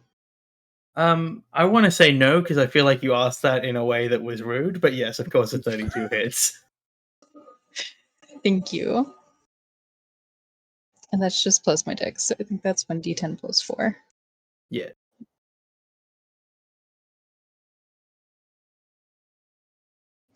Do 5 whole damage. As you hit her shield, your proximity, you feel a heat flare off her shield, and you take 1 point of damage as that residue from the purple fire flares up and burns you again. Shield damage still. Everything is shield damage until I tell you it isn't. Back to reality, which is to say the time bubble. Lucira, you are at the door. There are 6 people who are living in the same time world that you are, but they seem unaware of you as of yet. Have I seen the puddles of black ooze? Yeah, but again, one of them just looks like a puddle of maybe if you spilt oil, and the other one looks like oil that is bubbling. Like, Oh, okay. So I didn't actually see the person get no, liquefied. you didn't see the horrific eldritch nightmare that Kid was forced to see. Awesome. Kid's face is still like just not engaging with reality anymore. Even in our relative time space. Yeah, it's slow for some reason for everyone else when everyone else is moving normally. Oh, by the way, Maddie, since you mentioned that you were looking at like Nyx in concern, I will say that because Nyx doesn't have her nanites, her coordination and everything should probably just be borked, right? Yeah, she's moving in a very like even though her locomotion is more natural to what Nyx would move like, it is unnatural because you've seen Nyx with nanites powering her like broken, decrepit corpse body, not corpse. Sorry, I had seen into the future. Brutal. But yeah, I've seen what Nyx normally looks like when walking, and Nyx is not normally walking. So I will continue to walk with Nyx, and just be keeping an eye out for threats. Sure, you see 6. Are any 6. within range? Yeah, pistol? sure. There's one within range of your pistol. Pew pew! I'm gonna shoot him. Just think they're Alejandra, and you'll hit. Right. Yeah, just think they're the deeply traumatized, violent criminal that you travel 2010. with. D20 plus 4. You have a +4 for your pistol. Yeah, I have 1 rank in it. That hits. Hey! And I don't need you to roll damage as you hit this one, and the bullet pierces the armor, and from that, a small little tendril of black appears, and it literally reaches up and rips the top of this person's like face off, and then pulls it back inside its hole, and this person just implodes into a little ball that then bursts into this black oozy oil. Lucira then makes the same face Kidron is making without I'm going to having need seen Lucira to make a fortitude check. Yeah. Mm-hmm. Also, I love the idea that 3FL might see someone throw up Oh, in good. That's a -2. 1% speed. That's a disgusting visual. It's just a slideshow of like a back hunching cat. Yeah, topped clot. Natural 1. Coral So it's a clotting. -1. Yeah, you Lucira full vomits. And Oh, so as informed. Lucira begins to just dry heave, you feel something in the essence of who you are and how your body is kept together on a cosmic scale beginning to shift. Who's next? The helpful people in the fire dome. Fire. I'm just gonna like the back and forth. Like, how can I describe the different places? In the fire dome, the helpful people continue to be helpful, but not to you, to themselves. The pirates continue to shoot arbitrarily into nothingness. The Nope. pirates in the time bubble turn at the sound of the gunfire. 2 of them level their rifles at you, and 3 of them begin to move quicker towards the ship. But the 2 that have leveled their rifles at you were surprised enough that they have the surprise condition. Through the fire behind Valis and Dana, a bullet rings out.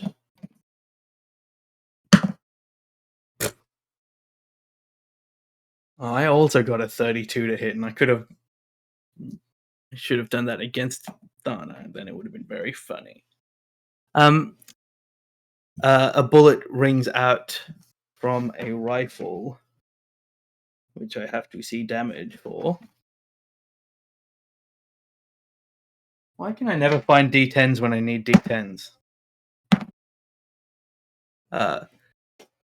Valis, you see this bullet pierce through the purple fire, and kind of almost as if flying through the space that Dana is occupying, it cuts into the whip-wielding slave master of the pirates. The shield sparks for a moment.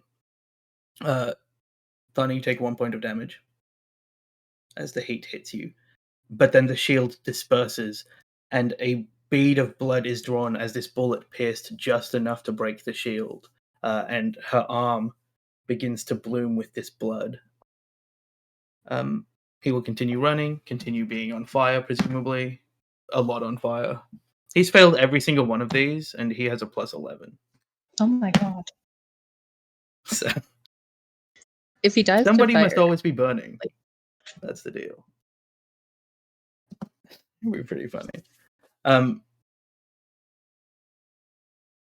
Kid, I'm not going to make you make a fortitude check, because you have seen combat. Not that this is combat, but you have seen combat, and I assume also a lot of horror movies. That feels like the kind of thing kids into. Whereas Maddie and Lucira doesn't have time for movies with the work and all. Busy. Yeah, with a But- -1 into a 0, Maddie materializes behind Lucira and is also just vomiting.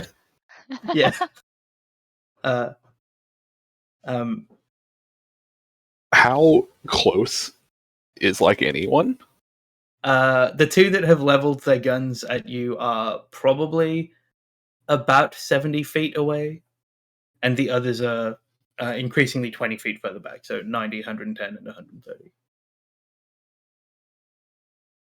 Gotcha. Well,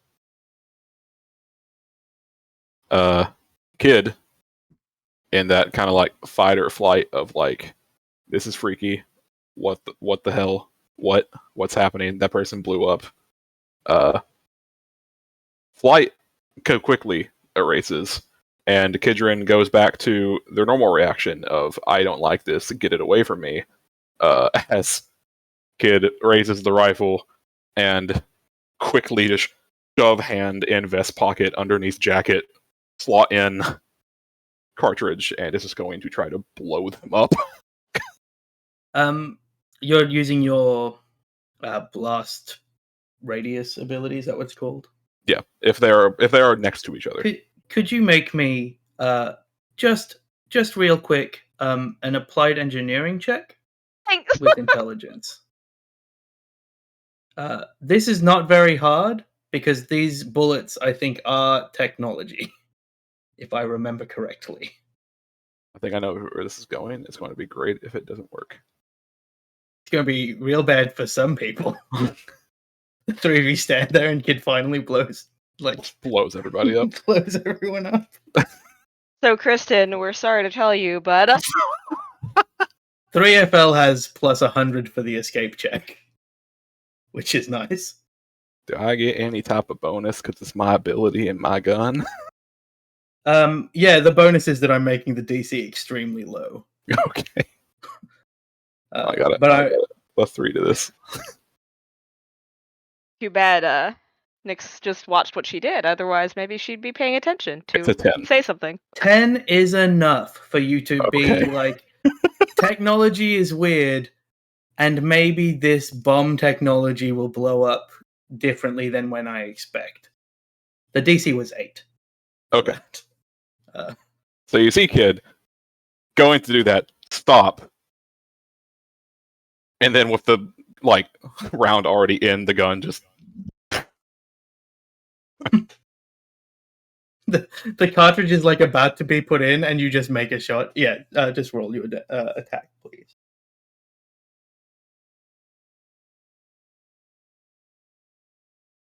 I think I put it in the chat earlier. Time is a weird soup. I know what would have happened if you had failed that roll, and it would have been very interesting. 18. Interesting. 18 does not seem to pierce their armor. However, as the bullet collides and condenses against that, a black hole almost appears where the bullet is fragmenting. And from that hole, you expect to see something, but you see nothing as the person just unravels in time and becomes almost like spooling off a thread into this hole. It takes about 12 seconds, so you're going to be seeing this for a while as this person just is drawn into this tiny black hole of nothingness. They drop their gun. They're just spaghettified in front of me. It's much thinner than spaghetti. It's like fishing line. Colored fishing line for the different parts of the human that is being pulled into that. Well, they might have been human, who knows? They're literally thread right now. So, with Kidron's movement, do they have enough movement to get behind the warehouse door or wall? Yes. Okay. Yeah, Kidron sees that a bullet that missed caused a miniature black hole, and anyone standing close enough still sees the look of scream, but also sees the look of immediate just full body dash get away. That seems fair and valid. Nyx, it's your turn. You just saw two people eldritchly just disintegrate. Yeah, it's It's slightly worse than what she saw happen to her own body a few hours ago. Nyx That she has no recollection of. Nyx like grabs her has her wrench in her hand and is like about to do something, and then after seeing that second one, just full look of horror, and turns around to see, like, Lucira's close to her, so I'm assuming that she sees her immediately. She's checking on Alejandri next. Yeah, Alejandri Is he right behind us still? exists Or is he and like- definitely has had an extra turn, and I forgot about it because I didn't write him down in the initiative. Oops. Um, Do you want to run his turn yeah. now? That's fine. Yeah, he was going to walk towards the people, but probably seeing Lucira just throwing up after the result of her shot, steps back behind the door as Kid does, because he is fine with murder, but not like this. So he's like peeking out from behind the door. You just see like the top of his crystallized head. All right. Then Nyx is going to do her level decrepit best to get Lucira behind something. Sure, roll kinematics with disadvantage with strength. Next is what was the description? Decrepit corpse tries to. Yeah. Like if All you right. were watching Weekend at Bernie's and halfway through, Bernie tried to like move one of the humans. All right, what is my strength? My strength is -3, I think. I was in a weird headspace already before like the session, and I already knew that this was going to be the thing that you were all experiencing. I'm like, oh, this is going to be bad. I'm going to have a lot of weird descriptions for stuff. All right, so max, I've got a 0. Yep. You Yeah. you don't move Lucira anywhere. And as you are kind of trying to move Lucira, like she just fails- the effort. Oh yeah, go ahead. I was gonna say, as she fails, can she like try to roll with it and just try to like fall over to be prone and therefore not like at disadvantage for any shots that are fired at them? Yeah. Little localized black holes. Yeah. Okay. Here's what She happens. pulls Lucira back. You try and help Lucira by pulling Lucira back, and you slip in a puddle of something that doesn't need to really be explained. And you fall to the ground prone, and you feel something internally about your sense of self and how your body works without the nanites intrinsically start to shift and change. Who's next? Valis, there's a whip-wielding lady in front of you in the rumble in the pirate stronghold. This is not an equal combat.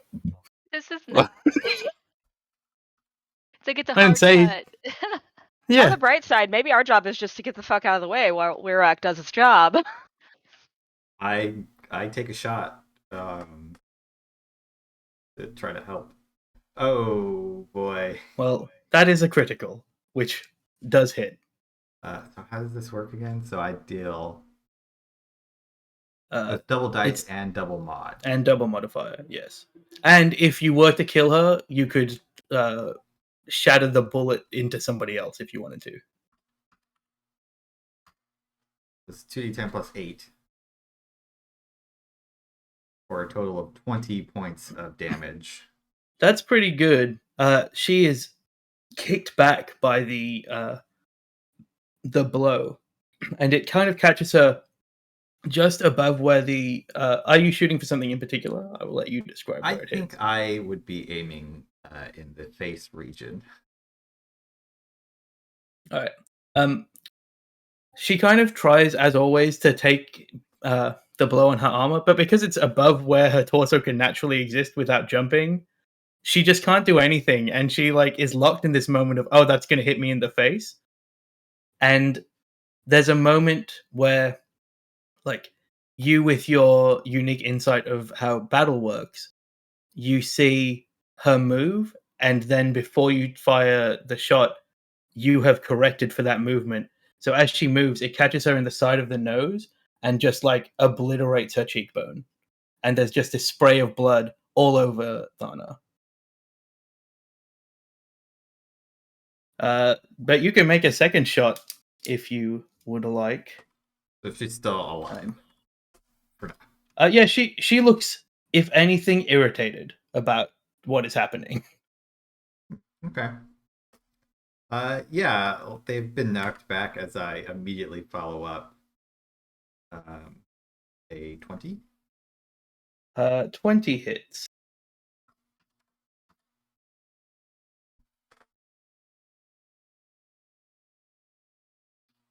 That's not right. Yeah, it That should seems be like you've 8. added plus 43. I actually hit the 3 when I hit enter, I think. It should be a 9. Excuse me. My mod's 4. Okay. Alright. So Sure. I've done 29 points of damage in these 2 shots. Yep. As your turn ends, she uses an infinite action, which is the equivalent of legendary actions. I just like the branding of infinite action. For sure. And she swings her whip into the dirt, kicking up the dirt and revealing underneath a huge single plate vent from which purple flame gushes into the entire area. Everybody needs to make an escape save, including her, because there would be functionally no way for her to avoid this.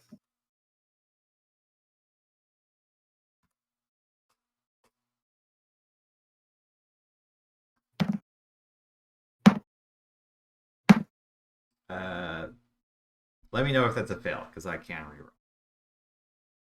reroll. 14 is a fail.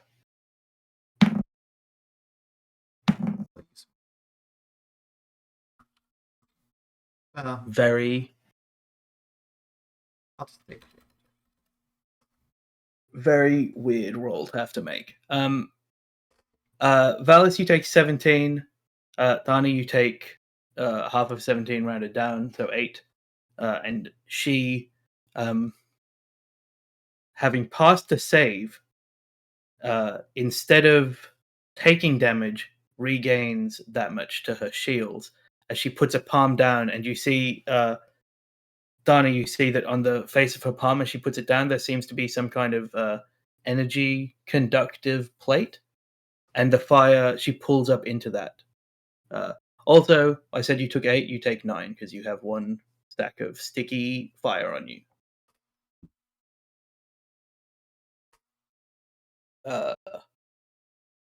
I said 17, right? She, Oh, sorry. and then it's Dana's turn.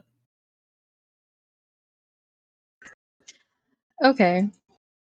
I mean, there's only so much she can do at this point. It's just kind of a slashing game now. Yep. That is accurate. I like the idea that Thiago's going to get here, think it's safe, and then just immediately be immolated by a plate of fire underneath. Having a bad day. It's not allowed to die. 19? 19 misses. Depressing. Okay.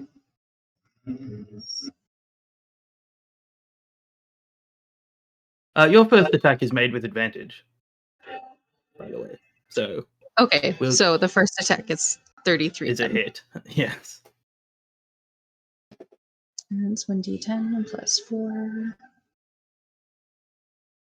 Every time you hit her, you take 1 point of damage. So this is fine. All of this is fine. So she you takes take 1 point. Yeah. How's Thana looking? That's a good decent. question. She misses the second time. Only just through her shields, I think. Yeah. The second attack, you go to swing, and she like catches the blade of your sword in like a whip flourish, and like flings your sword towards the row of fire. So you'll have to go get that.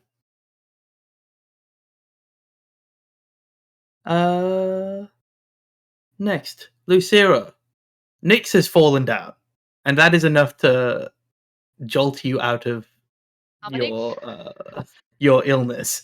Mission accomplished. Yeah, I feel like you didn't pitch that your mission was to help Lucira get over illness.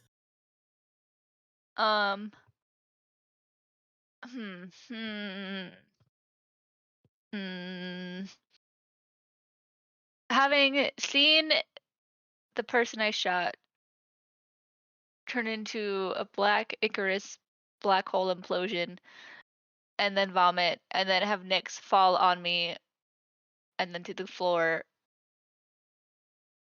and feeling weird bits. Something weird happening in my body. Apparently, based on that description, Lucira is just going to quietly sit down on the ground and try to scoop behind some cover. Do you want to get behind cover and then sit down? Or do Yeah. you want to sit down first? Because one doesn't work. Cover and then sit down. Okay. Nyx is just lying on the ground, not in cover now. And pull Nyx with me if I can. I You think it's much funnier if you don't even try. you can try, but you will both be like in half cover instead of fully behind the door.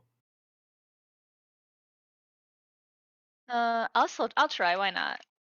I mean, It's you can do it.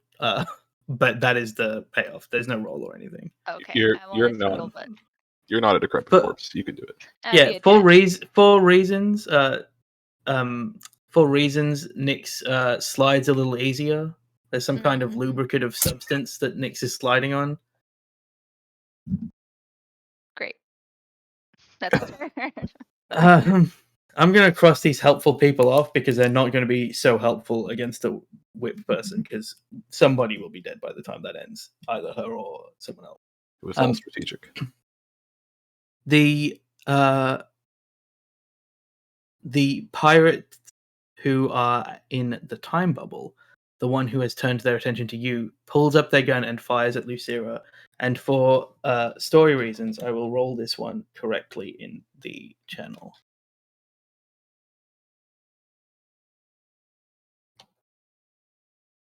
Do I get a bonus to AC for half cover? Yeah, you get +2. Okay.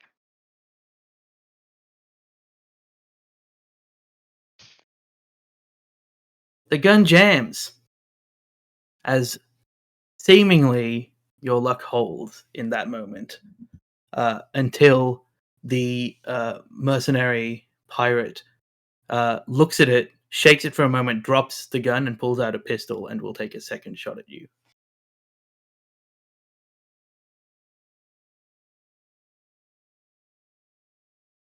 This is a slightly worse gun.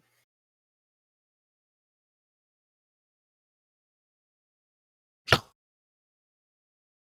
guy has a very particular dramatic luck. You see the gun jam, and there's like a moment where there's an exhalation of relief. And then you see him drop it and pull up a pistol, and as the bullet fires, everything else that you can perceive except for the bullet turns to the purest dark void. The bullet comes towards you, even in this moment, slowly. As you hear in your head, Lucira. I think this is Wirowak's voice. I don't remember Yeah. off the top of my head. Yeah. Close enough. Lucira. It seems you have found your way into the space that you should not touch. And as you see the bullet coming towards you, a tentacle like reaches out and just flicks it away. I cannot guarantee safety of any in here. Do not let you or your companions suffer injury. And then everything comes back to normal. And I'm going to need you to make a fortitude save. Huh? -2. Here we go.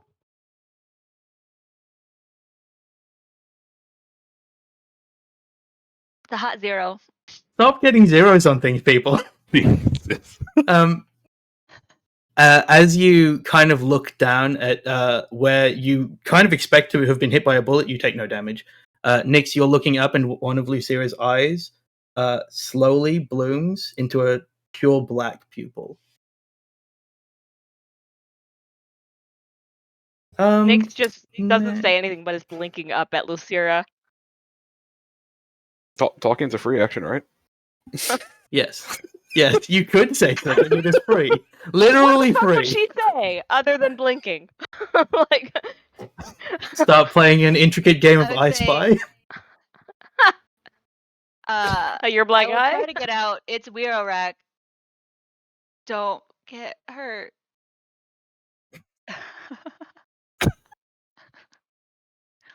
All right. That was an incredible series of rolls. Yet another bullet flies out of the fiery ether towards Whippamina, which will also hit. I think we'll just collectively shake our heads whenever you say that name. Collectively, I was going to say you can collectively shake whatever you want, but I'm not on board with offering that. The shield dissipates once more. You take 1 point of damage, Thana. And Kid, you hear Lucira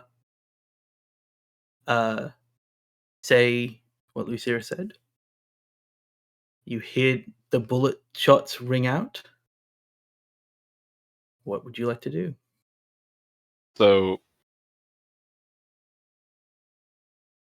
I heard Lucira get out. It's Weirwhack. Don't get hurt. Mm-hmm. This is gonna really suck if it doesn't really work. Kidron is going to look down at their partially jammed thumb and will sigh internally before they grab the door again. And it's going to close it. Currently, Lucira and Nyx are like half in and half out of the door. Oh, I thought they were behind the door. No, they only have like half cover benefit at the moment. Cool. But you can hold your action till they move out of the door. Yeah, I'll do that. Kidron will get into a position where they're about to lunge for the door, and we'll use the rest of their turn just to yell, "Get the fuck away! Get the fuck away!" Nyx, you're up. You hear both things as you look up at the black pupilled left eye of Lucira. Yeah. Before you commit left eye to your notes, Maddie, the same side as your tattoo is on. That's left. Yeah, Yeah. I thought it was. Yeah. Nyx kind of looks at the impending mercenaries and up back at Kid and just sort of wriggles in her puddle, bringing her legs up to clear the door, kind of pulling herself into cover without doing anything, truly gymnastic. Sure. Yeah, you successfully clear you and Lucira from the door. Yes.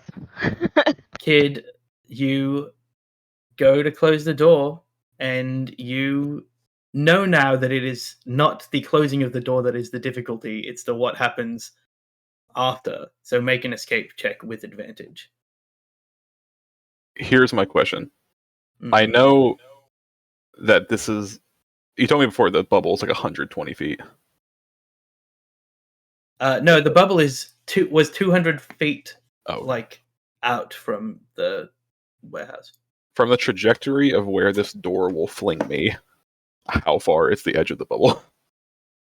You don't... Well, you can make a theoretical science roll, because that's exactly what this is for. You're trying to hypothesize the theoretical outcome of an experiment. And thusly, I justify the skill choices I have made.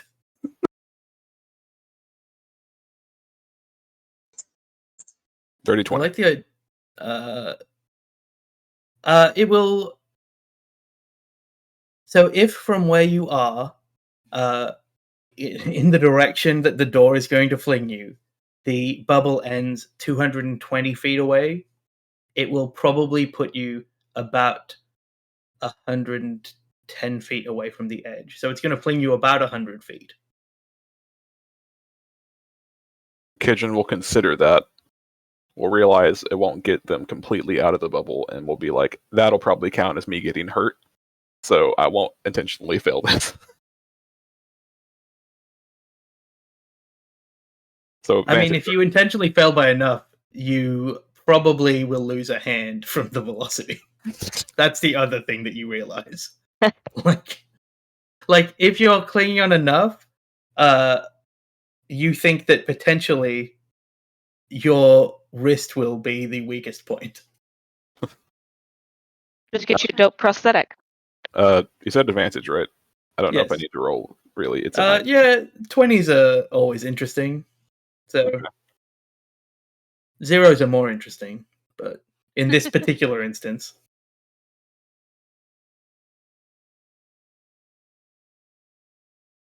Yeah, you let go of the door. It slams shut at a speed that is like shocking to the four of you that are now outside the warehouse.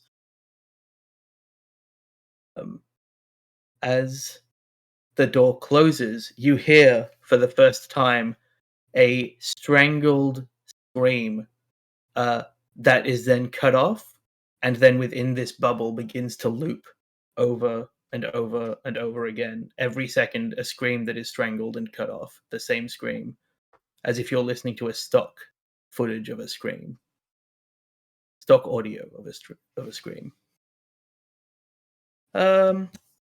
Valis, you feel a little bit hot under the base of your feet. I'm fine. It's all in the shields. Both of these things are high impact, by the way, but like, I feel like I want to belittle one to make the other one more intense, but you are on fire as well. So like, yeah, so I've got this purplish flame all around me. I'm like, does this person look like they're gonna go down anytime soon? The person that we've been fighting. As I the shot their bullet cheek broke, off. as the bullet broke through the shield, you do. I will say that. Do you have a bonus to understanding from your unique insight? I don't remember if that gives that. No, that actually doesn't affect. All right. I will say that in this instance, having that ability precludes you from having to even make the roll for understanding, because it's like a very fear in the moment of like realizing impending death is possible. As the shield breaks for the second time, there's a moment where she realizes quite how outgunned she is with the two of you in this square with her and bullets flying from the fire itself. And there is a moment of fear that passes over her face. You don't know how that interacts with how she's doing health-wise, but for the first time since you arrived in front of her, she seems uncertain.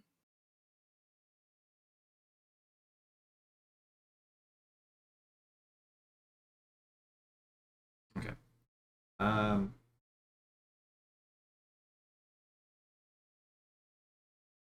Valis is going to try to maneuver to like get in a good spot to run past her on his next turn, just with his normal movement. Sure, yeah. You skirt around the fire to not go into her whip range, I assume. Yeah, he will, as he's doing so, take a shot, trying to avoid hitting.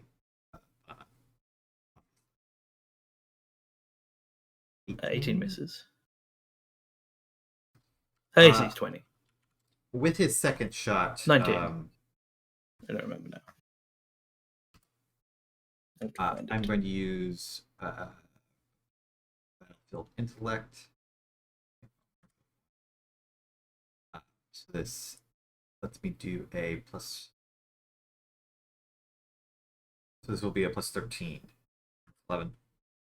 Cool. If it hits, I will add an extra 2 to my damage. So we see him kind of like move over, take the first shot. I guess it pings off of the armor just barely. Yeah. And Her AC is 19, not 20. So just the barest of misses. he's gonna look over at Thana and say, "We can't kill her. Then we need to run past her because this is taking too long." He fires his last shot or his second shot. I'll say last shot of the gun. He's gonna do that. Oh, so close to it. Well, that hits.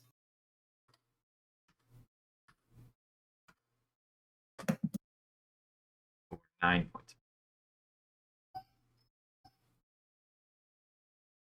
This you're I assume always going for the head now. Yeah, unless he can get like, I'm assuming her arms aren't covered, so he'll also aim for Yeah. arms. You could shoot her in the arms, but they seem pretty robust. This does catch her in the same side of her face that you hit earlier. And while her cheekbone had been blown away, you had seemingly not hit any super major arteries, but this time you hit a little bit lower, and blood begins to just pour off the side of her face, almost painting the entire left side of her body as she is bloodied in the D&D parlance. She, as a legendary action, an infinite action, lashes out at you with the whip. 21, which I think misses.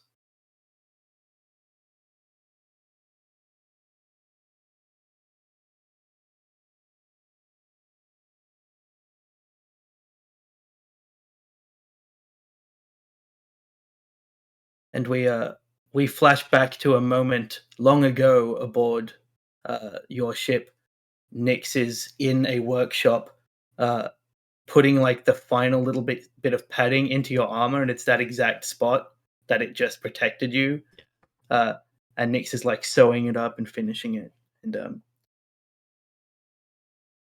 Donna, it is your turn.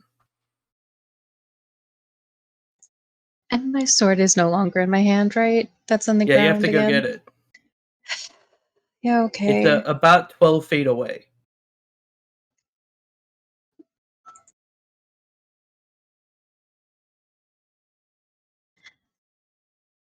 Yeah, I'll go get the sword.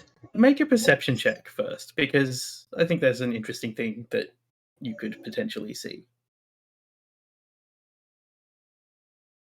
All right, with my +7, despite my wisdom being. Yeah. You're -1 wisdom into +7 perception. Yeah, 23. You do notice as you're looking for your sword that while she's distracted slashing at Valis, she has like a pair of daggers on her like left hip that you could potentially try and just draw and use. I'll try to take them. Make me a deftness check.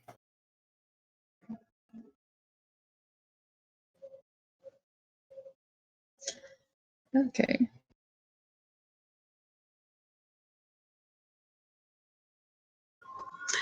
A 10. You reach out to grab both of them. You can take them, but it's going to cost your whole action now. Yeah, I'll do that. You just yank out these 2 daggers, and now you are armed with 2 daggers. Lucira, the door has closed in front of you, behind you. Who knows? Oh wait, are we inside the warehouse or outside of it? You're outside the warehouse, but you can still hear every second a scream looping over and over again.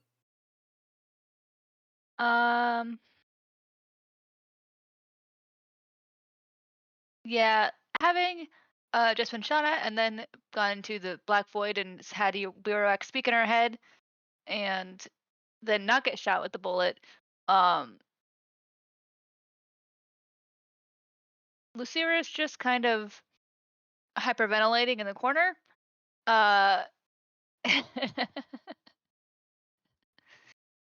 And will probably try to stand up, but will probably be very shaky and may not actually get up entirely.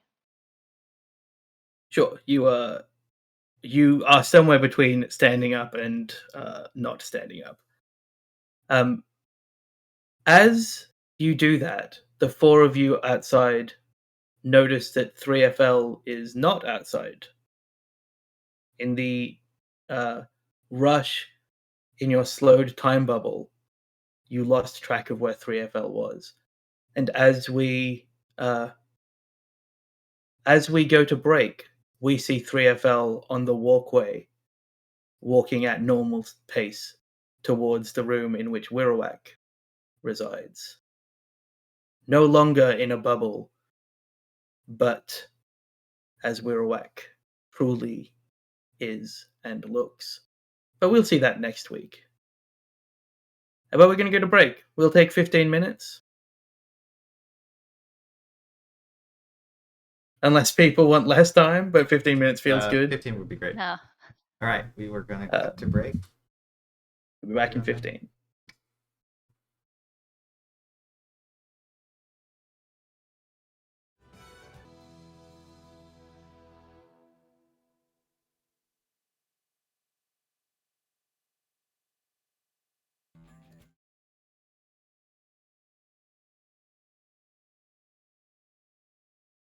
Hello and welcome back to The Infinite. This week's episode is not entitled Jude Law is Canonically a Sex Robot.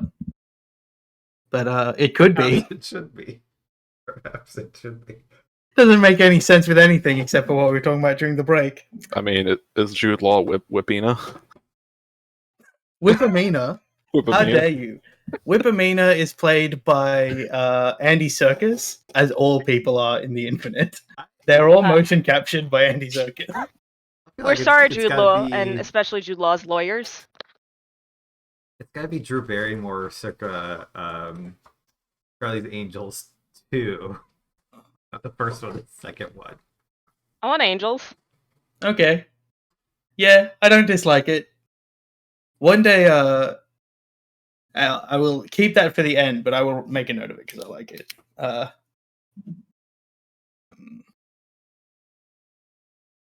right. Well, we can get right back into it as a bullet peels out of the fire once more, this time followed swiftly after it by the black, singed body of Thiago. Right. Still moving on his own. It's not a body being tossed. Okay. Maybe. He has to make an escape check still. He passed! He takes less damage. Thank God. So that's... I don't think we have any healing capability between the three of us. He's literally a doctor. He'll manage. As long as he doesn't go down first. The bullet careens off. How do I lose D10s with this frequency?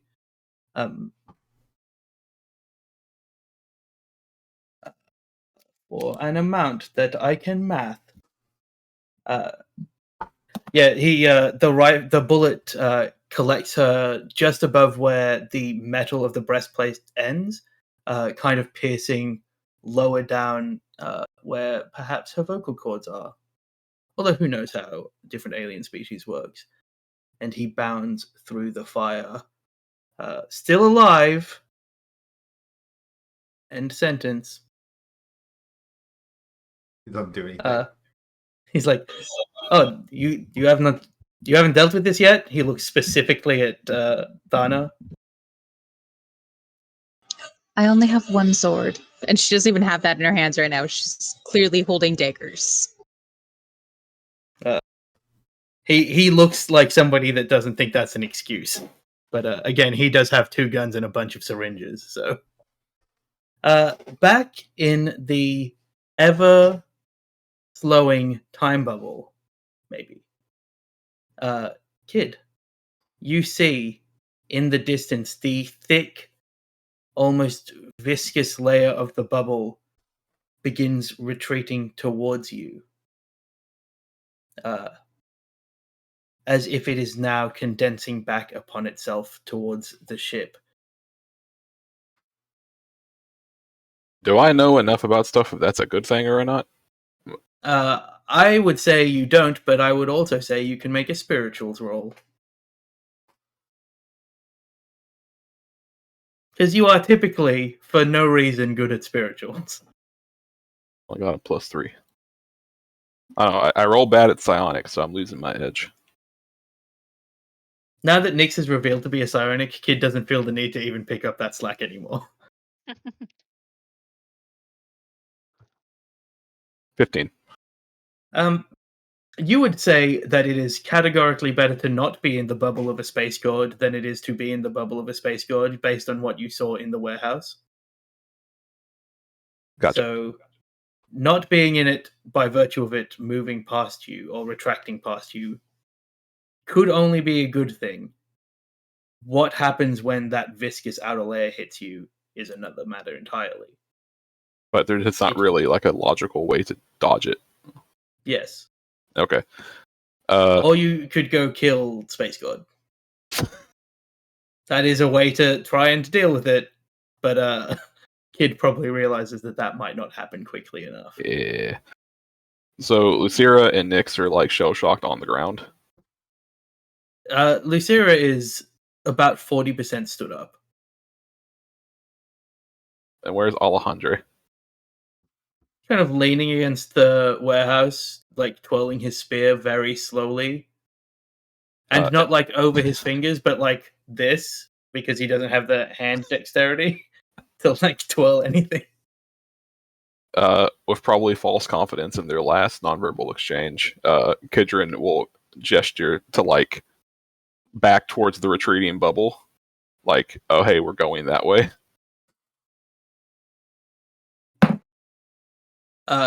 Yeah, he nods, and since he generally hasn't been having turns, he like lifts Nyx up effortlessly and helps Lucira to her feet and just begins moving in that direction.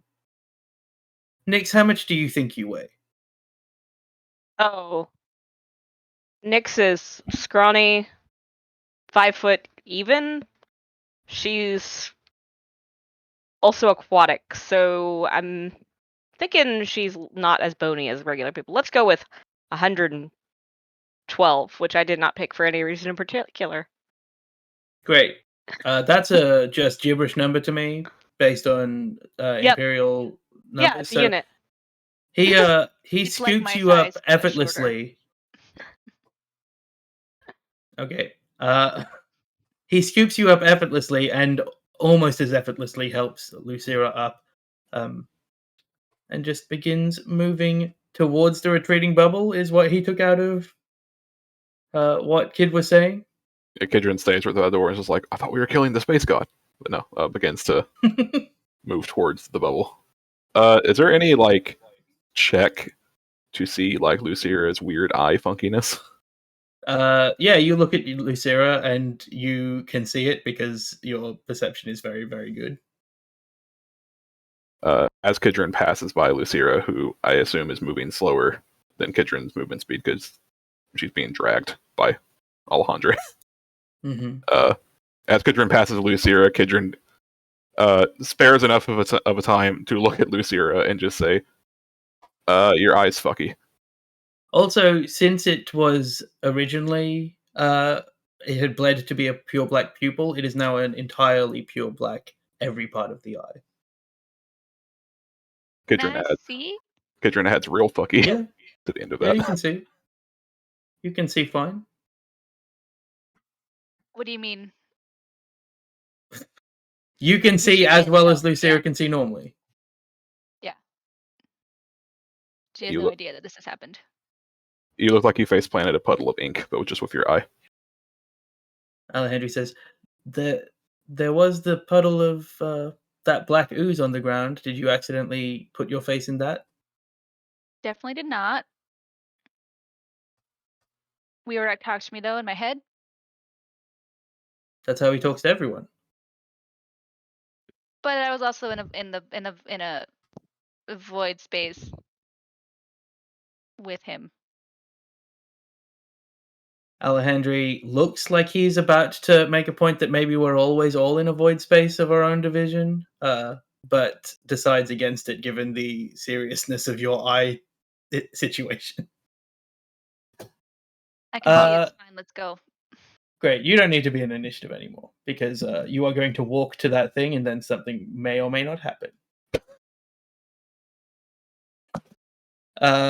Palace. The whip lady looks bad. Even the whip lady. Yeah. But also you have maneuvered your way around that you could presumably just run past her into the out section of this. I'm gonna do that. I want to be at the door, then Thiago still has to get by, so I'll keep shooting.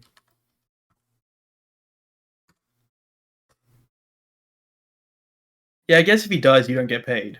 Oh, just another critical? Pretty good. I wish I had used my insight thing.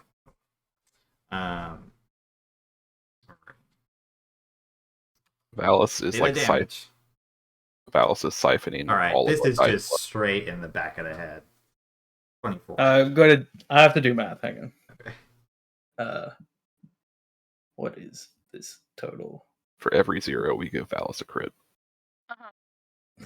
Yeah, you are really getting the luck part of the other thing. How would you like to describe the demise of this person? I think there's a moment where like he's at the door. He could just run in and like leave. He glances back and he sees Pana holding just a dagger. 2 daggers. Holding 2 daggers. Thiago having only just made it into the fight, really, and covered in flames. And he turns around, takes a couple steps forwards, and just almost like he's forgotten about him in the battle. The lady doesn't notice until he's like 10 feet away, pistol aimed at the back of her head. She goes to turn around, and the bullet just sinks straight into the dome. There's a moment where the camera, as we hear the gunshot, as the audience, the camera pulls out, and it's like a silhouetted against purple fire, just black cutout of Valis and the bullet traveling, and then a quick cut to the splurt of blood that just covers Thana. All my shots are strategically placed so that all of the gore ends up on Thana. Well, fine. also Thana is strategically placed for that. That's true. As that happens, Thana, you see that she topples forward, the life already having left her eyes, but the whip does fall as well.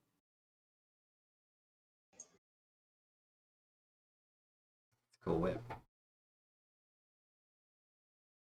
It's metal. It's like slightly more powerful than a normal whip. Mm-hmm. So can I take it? Sure, it's literally just on the ground. Fantastic. Great. You reach down, pick up the whip. Can you make me a fortitude save to pick up this metal whip Hey, in the middle of a fire? sorry. One moment. Sure.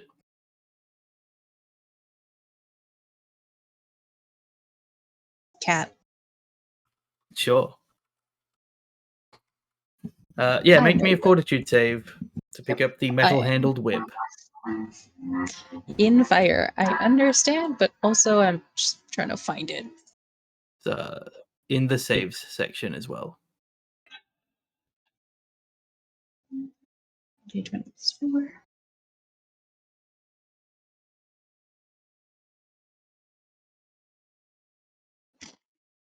Seven. As you pick it up, it has like a it has like on the exterior, it's like obviously a solid bit of metal, but the exterior is like a chain motif almost. And as you pick it up, Thana, you feel the burn into your hand of that imprint straight down the middle of your palm. But you have the whip, and that will heal, as most things do. Thiago kind of puts a hand on your back and propels you out so as to stop your general looting, and also You can go back for the sword. Yeah, that's what I wanted. I've already Sure, lost 4 weapons today. you go back and get your folded sword. You will take some fire damage. That's fine. Just 4 points of fire damage. Oh, okay. Yeah, that's literally fine. Thank you. The 3 of you head out through Valis. You know that this was extremely heavily guarded when you came in, but it is empty. And while the doors are locked, you have the appropriate passcodes to get through these doors. But it is devoid of all life. Any guards that had been here are now not. I'm gonna look at the others. So this is a trap, right? That we're walking into a trap of some sort. You know anything about this purple flame shit? I encountered something like this once before, but long ago on a planet nowhere close to here. It could be that it's a fail-safe mechanism for when things have gone bad. Often people have those kind of things. If we were going to walk into a trap, why would they not have further trapped that place? They could have locked the doors. They could have blown this entire section to make it impossible to leave. If it's a trap, it's just a firing squad, and that's not hard to deal with. I guess my question is, why did we have to so aggressively move the timeline up? And he's just saying this as he's entering in the codes. He's not stopped to have this conversation. Yeah, they are all very adept at walking and talking, and Thiago will not allow Thana to make an excuse and say, well, you see, somebody decided that it would be a better idea to just push the timeline forward because it was too boring to continue to just kill people that were sympathizing with the pirates. Or maybe I'm wrong. He looked directly at Thana. I was getting mistaken for a terrorist again. That a regular occurrence for you? Somewhat. But it feels like an argument that the two of you have probably had so many times of like, but you are behaving as a terrorist and doing terrorist things, so therefore it's not a mistake. But I think knowing not to pick this time to have that fight, Thiago says, anyway, we also, one of our, we have some network elsewhere, and one of them had learned that there had been some surveillance on your ship. So it may have worked out for the best. I haven't been able to contact your friends because I was coming here. They're probably fine. That we cut it. Well, if they're not, do you Yes. want a job? He's literally working for us right now. I can't afford his rate at this point. Just ongoing, it is untenable. I'm very expensive. About as expensive as I am effective as the door opens. You put in a passcode that every guard knew, Yeah. but you did do it so well that it just looks very good. Thiago's like, see. As the door opens, it instead of opening to the outside of the pirate stronghold, kind of opens in a very Star Wars-esque fade to the 4 of you as the bubble is about to touch you, staring out away from the warehouse. Would anybody like to do anything in preparation? Flinch. I didn't hear what you said. I said flinch. You want to flinch early? Sure. You get punched by a tentacle and it says 2 for flinching.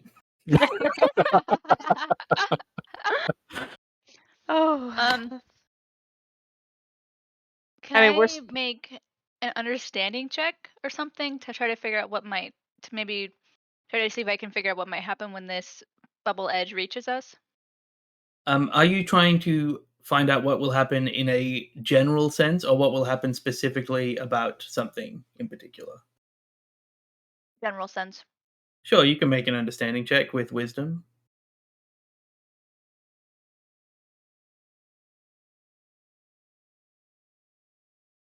The hot The 8. answer is something. Cool. Maddie, were you gonna do another thing? Nope. Okay. Yeah. Nyx is going to try to time her deployment of Bless to be that 1 second of operability in that moment when the bubble's about to touch us. Sure, make a quickness check. Oh, Yeah, we're fucked, but I'm trying. That's the point, y'all. Lucira's also like just kind of reaching up to her eye, trying to see if she can feel a difference at all, like You around can her eye. look at it with but- the photo mode of your smart slab Oh, while yeah. you're waiting, if Smart you slab. like. You know, it's a Forgot I phone. had that. Yeah, that's a hot 12, y'all. Yeah, you cast Bless and it's slightly mistimed. I'm going to roll a d20 to decide which direction you mistime it. But it is not during the thing it hits you. Yeah, your eye, the entire thing is black. The skin around it seems to be fine still. As it is coming towards you all, Alejandro just like takes 3 steps forward and hits it first. And then you just see it only takes maybe 3 or 4 seconds for it to go past, but he's just like moving so quickly. So quickly it almost reminds you of old Alejandro before he was a crystal man. And then the bubble hits the 3 of you, and for a moment, everything seems like it's fine. And then the decaying of Lucira's eye that had been slowed by the time bubble happens at 100 speed. And I'm going to need you to make a... I feel like I'm really hammering fortitude checks, but it will be a fortitude check. when did the bless get mistimed? Oh, you have Bless. It got mistimed in your favor. An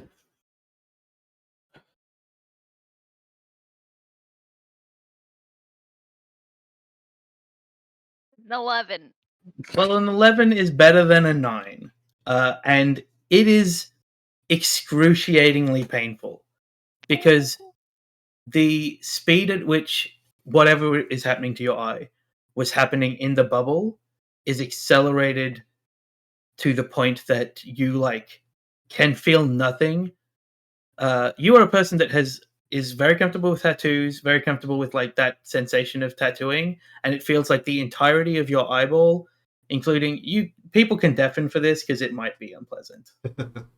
I just realized that is a warning that I should give.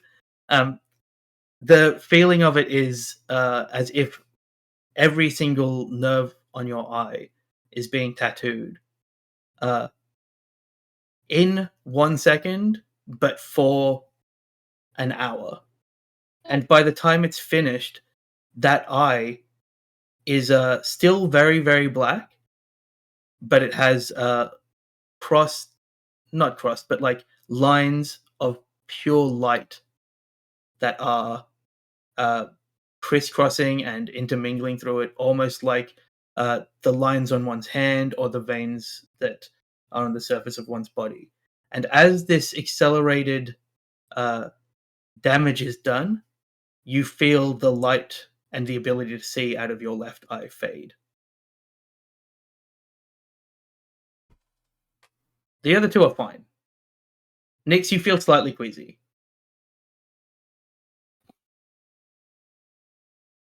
Cool. The screaming that has been on a loop, gone. Is it replaced by Lucira screaming? Yes. Yes. I won't do that for the sake of all our microphones and our headphones. Yes. But Lucira, it only takes about 2 seconds to go through it, but the pain is excruciating. As Lucira, you are unable to function for a little bit, but the bubble retracts and moments pass before you get a ping to your smart slab, all of you. That is from Teresa, the computer on your ship, alerting you that it is safe to enter the ship, and that 3FL had informed her that you were waiting outside.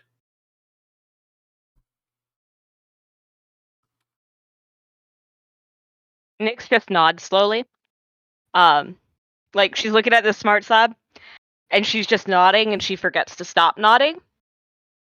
As she like puts her smart slab away and just kind of starts mechanically walking in towards the ship. And now that we've like stepped outside of that bubble space, her gait is once again that almost like puppeted, slightly too smooth weirdness, compared to her sort of shambling. One side of her body was slower than the other. Yep. The nanites are back and they are functioning. Lyra stumbled over in pain and has not even seen her smart slab ping. Kidron will, as I guess we're turning back around to go back to the hangar, will kind of like grab the back of Lucira's like collar to make her like stand up straight.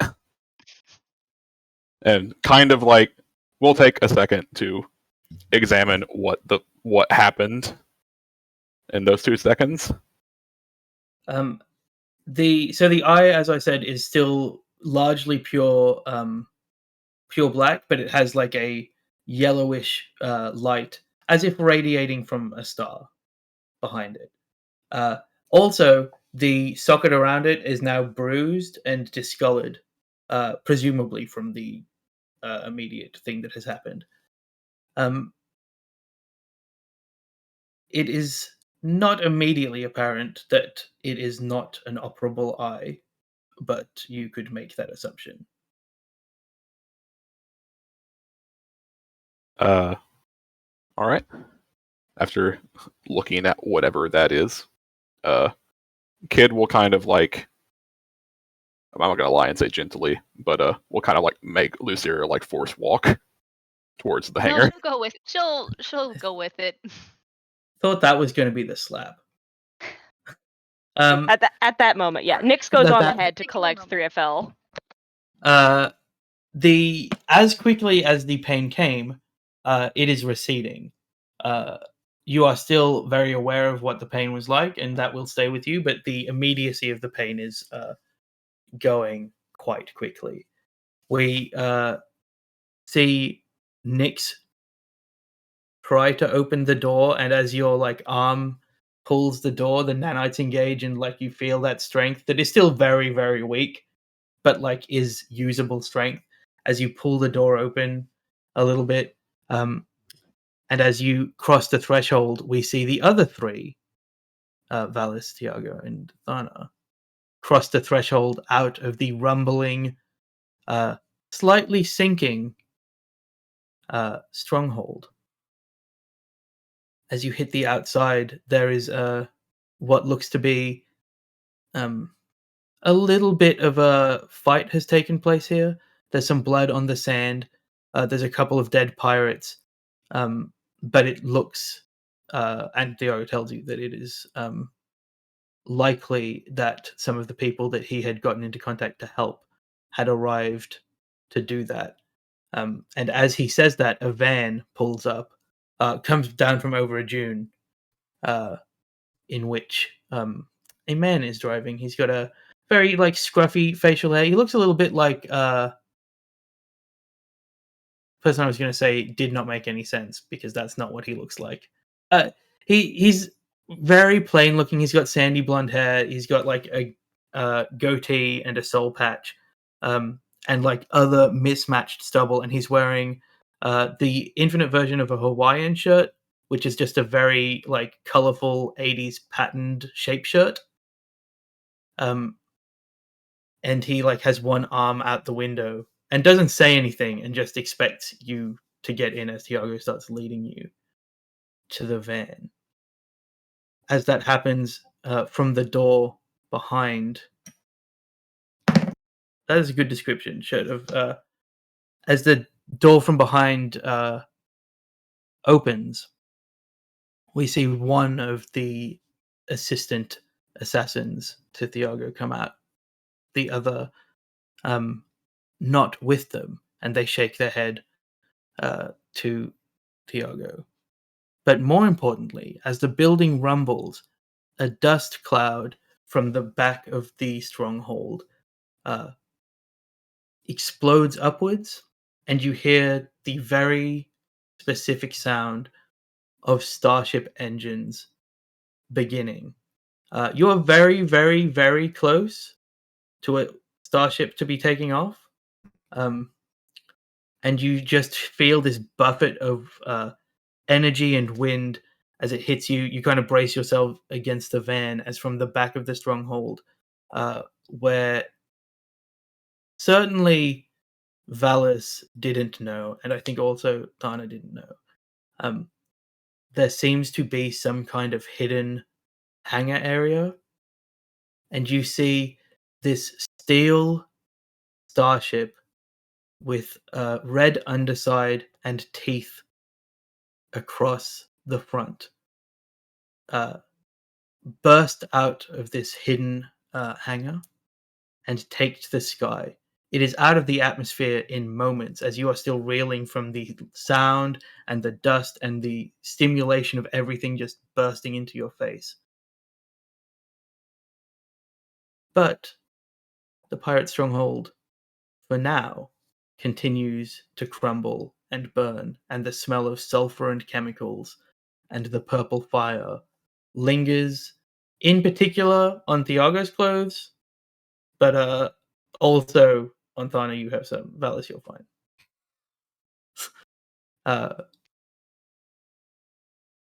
And the back door of the van opens, and an identical man wearing a very, very uncolorful shirt, but still of shapes, is holding the back door open for everyone to enter.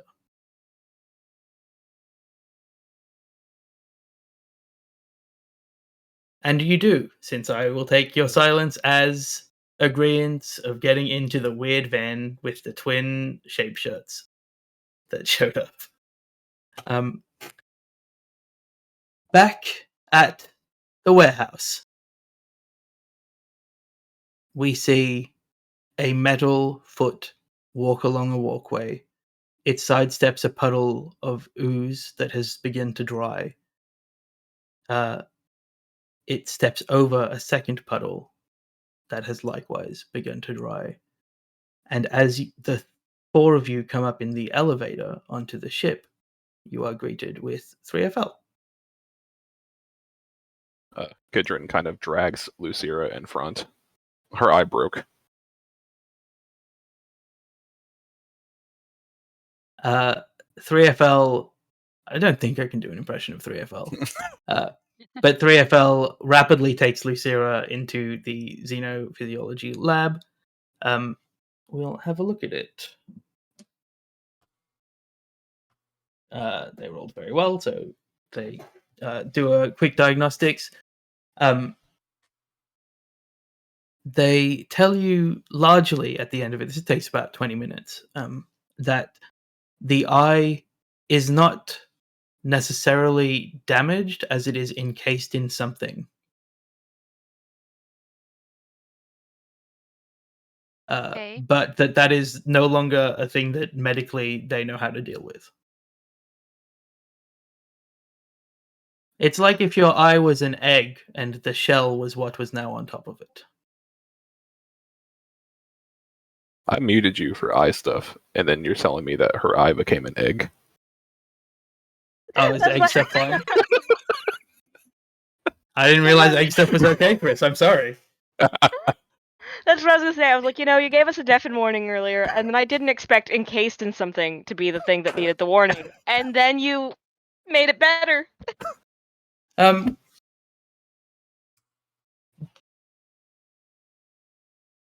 Meanwhile, the rest of you are surveying the ship. It seems fine. There are some puddles of black matter around. If anyone is interested in counting, and if you pool together your resources, you will count somewhere between 20 and 30 inside the ship, along with the 6 that were outside. Jesus. No, this one's God. Jesus would be Wirawak's son. That's fair. His name is Birawak. It's Rearwack's son. Oh, no. So Lucira's eye is Beerwack now. Okay. That would be very funny. That makes it weird. I'm going to write that down as a note. Oh. So much of this game can be blamed directly on Chris. It takes about half an hour to get everything sorted. Lucira, 3FL takes that 20 minutes and then is talking to you about as much as possible. Due to the magic of not identical timescapes, as this is happening, a van pulls up to the warehouse. Since this morning was when the Stronghold fight happened. You have all had time to rest. Feel free to use hit dice, all those things if needed. I was not injured. Also, I did forget to mention this, but on the way out, you did find all of your other weapons except for the laser axe. Why? I just think it's funny that you lost it. That's. I hate you. That's fine. I had the cool weapon for like 5 minutes. You got the one Yeah. crit. That's it. A van pulled up. The Thiago, Kana, and Valis step out. You see, you kind of are parking at the front of it. You see on the ground outside these three kind of strange, almost like black painted art of bodies that have been for some reason painted on the tarmac out here. You know, As you- this is not the place I would have picked. Thiago says, well, from what it seemed from talking to Lucira, that your crew was in good hands. This was distant, and people don't really check the refrigerated ones because nobody's been coming in or out, and it was not a terrible choice. You I'm get a more ping on your referring smart. to these weird art installations. Oh, Thiago didn't notice them because he has -1 perception. Well, artists are strange. That's true. I cannot tell you more than that. But you get a ping on your smart slab that is Teresa saying, welcome back to the ship, Vice Captain. Is that an auditory ping or like a No, it's not, because that's why I didn't do her voice.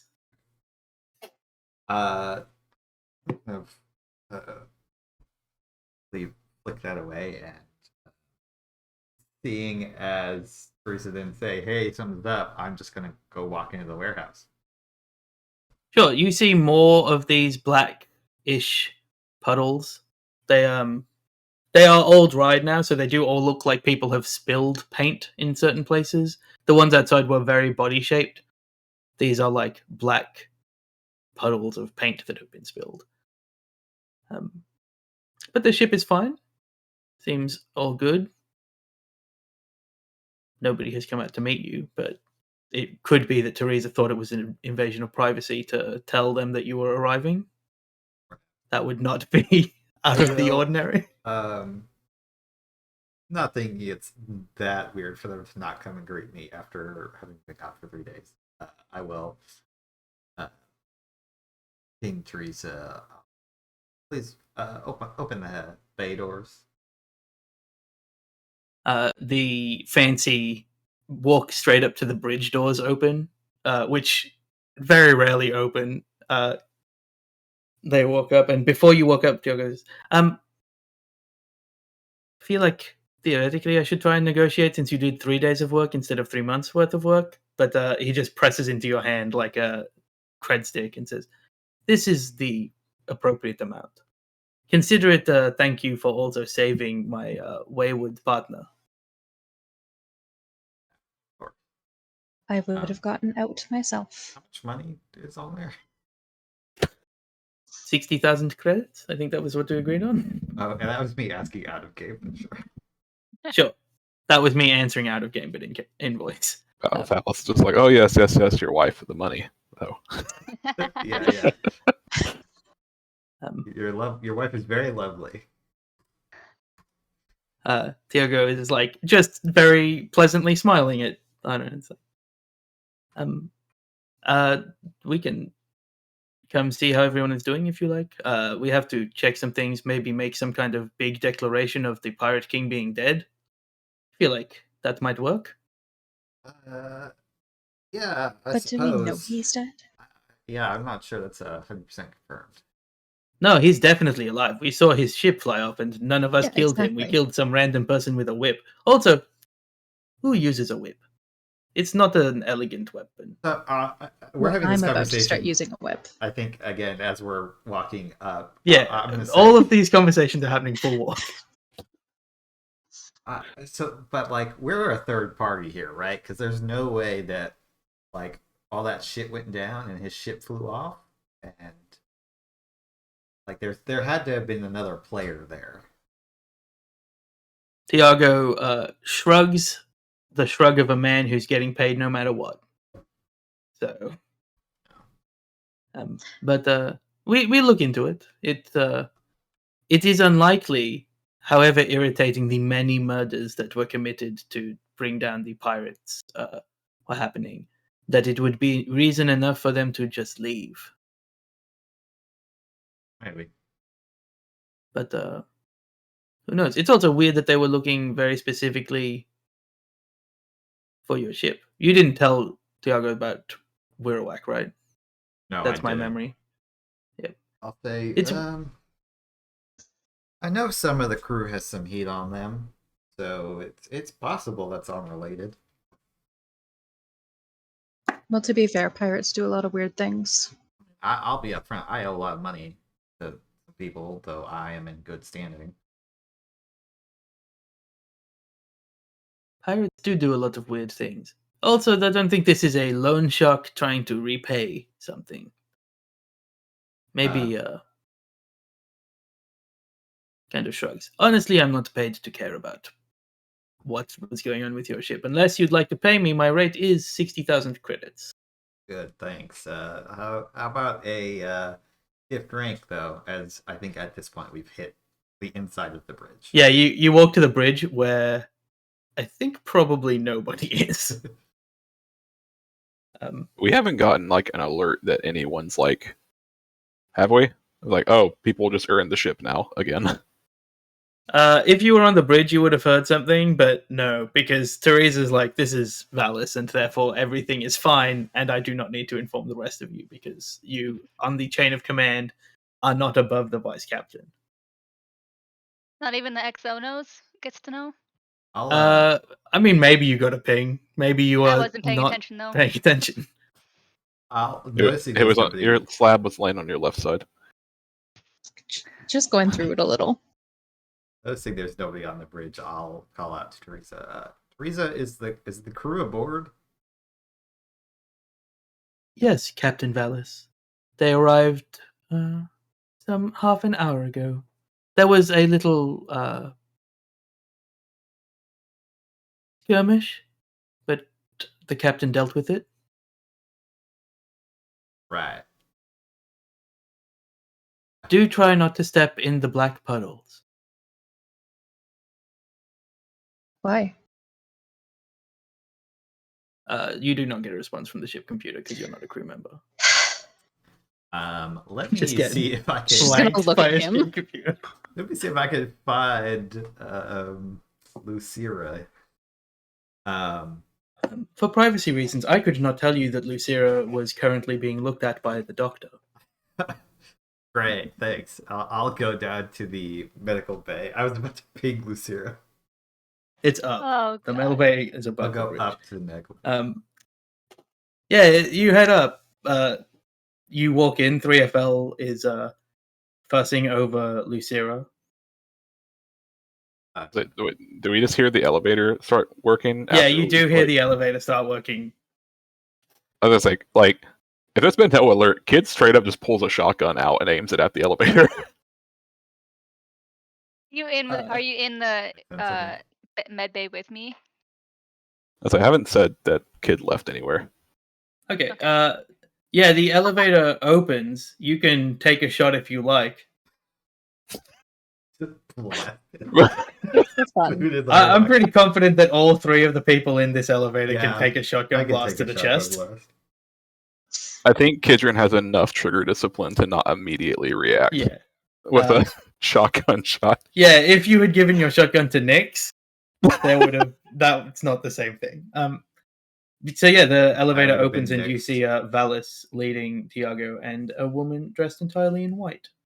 And covered in What blood. dressed entirely in white and red right now. What does Thana see when the elevator door opens to see Kid? Could you describe Kid? Kid is a 5'4", fairly androgynous looking individual with sandy blonde hair and lightly tan skin to where it hides a bit of a freckle dust across the face. Currently wearing a deep red jacket over what looks to be a bulletproof vest, and then aside from that, just jeans and boots.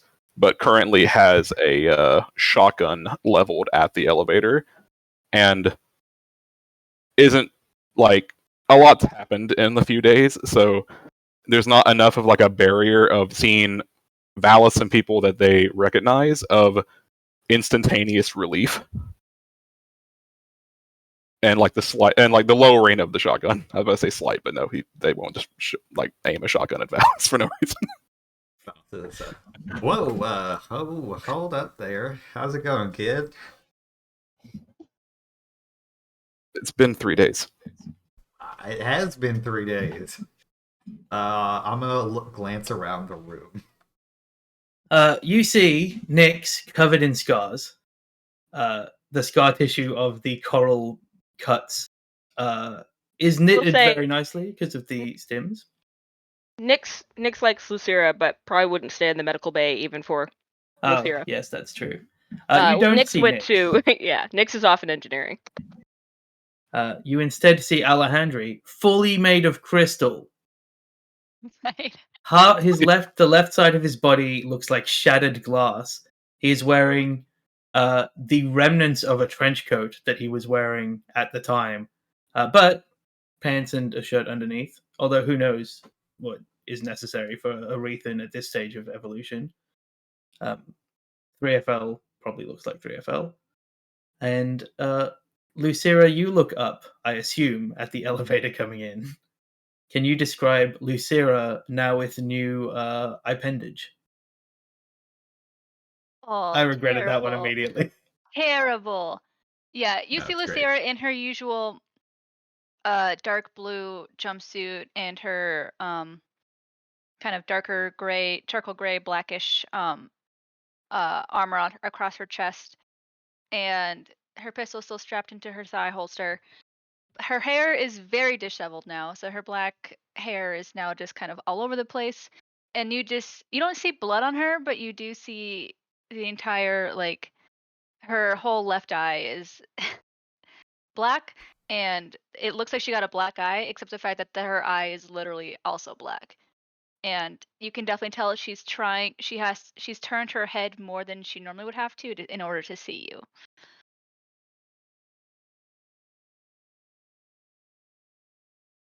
Glance I don't. at Donna and Thiago.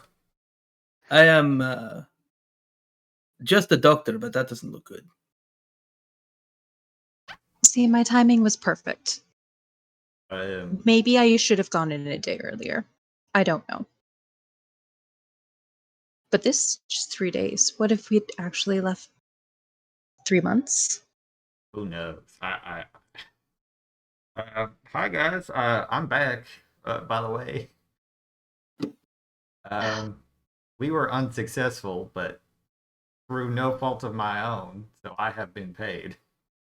I think we were successful in that it will look like the pirates have left, which is good for the people of Litlass. That's true. And if anybody asks, That is what I'm going to tell our client.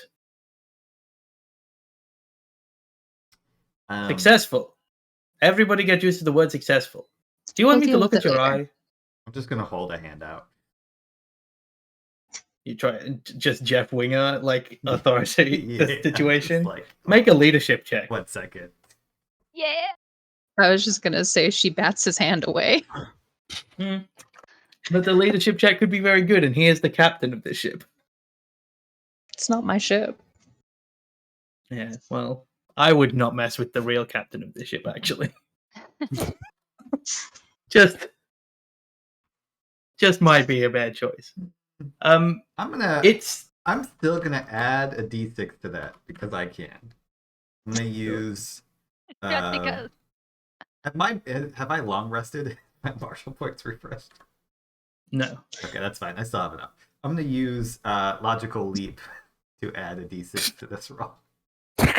The exact way that logical leap should work.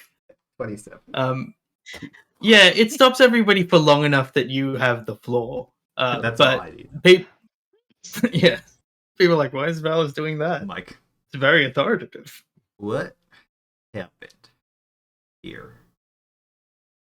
A lot. That's gonna take a while. This just happened. What is that? Captain. I don't know. I look at kid. I was like, was that a? You know what? I don't want to. I don't want to know. I want to just. We will get to this in time. This I will introduce everybody is Thana, Thiago's partner. Hi. Thana, this is my crew, such as they are. It's nice to meet you. I guess. You look like shit, but nice to meet you. Are you still covered in blood? Yeah, she Yes. is. Same Also, to you. probably on the face that hasn't been cleaned either. Yep. Same to you, I guess. Hazards of the job. All right, yes, everybody looks terrible. I have been set on fire many times. Valis somehow unharmed. All of this Kidron seems immediately fine. looks towards Lucira. Yes, her jumpsuit is also very singed as well.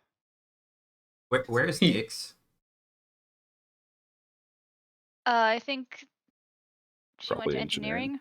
engineering. Okay, that's fine. It's a moment of Valis wondering if Nyx had just full died. Yeah. Thiago says, Crossed his mind. would you like me to look at your eye? Have I met Thiago? Was it did I meet him when Yeah. I was gone? Yeah, he's a doctor. Like, as opposed to 3FL, who has doctoring understanding, he is a doctor. Actual doctor. Be my Well, guest. Depends on the legality of paperwork, one suspect. I will roll in the chat for it, because it's also an interesting one.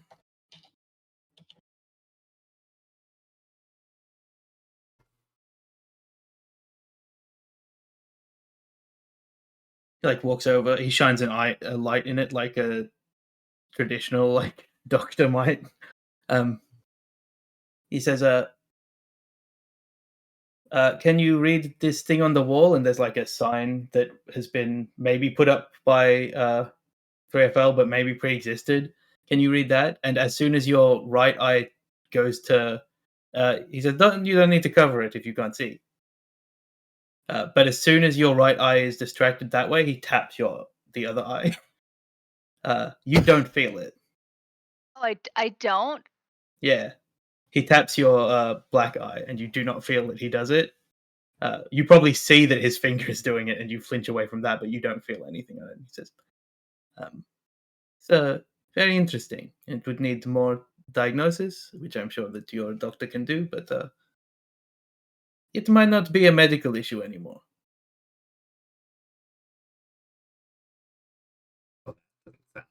Good. You're you're actually like a doctor. Can you go look at Mood Ring, by the way? Like a day ago, her insides turned into outsides. Wow, you've had a really Yeah. busy few Mhm. days. Valis, a lot has happened. Who is lot. moodring? Do you have like a pet? No, they're referring to our engineer, Nick's. Their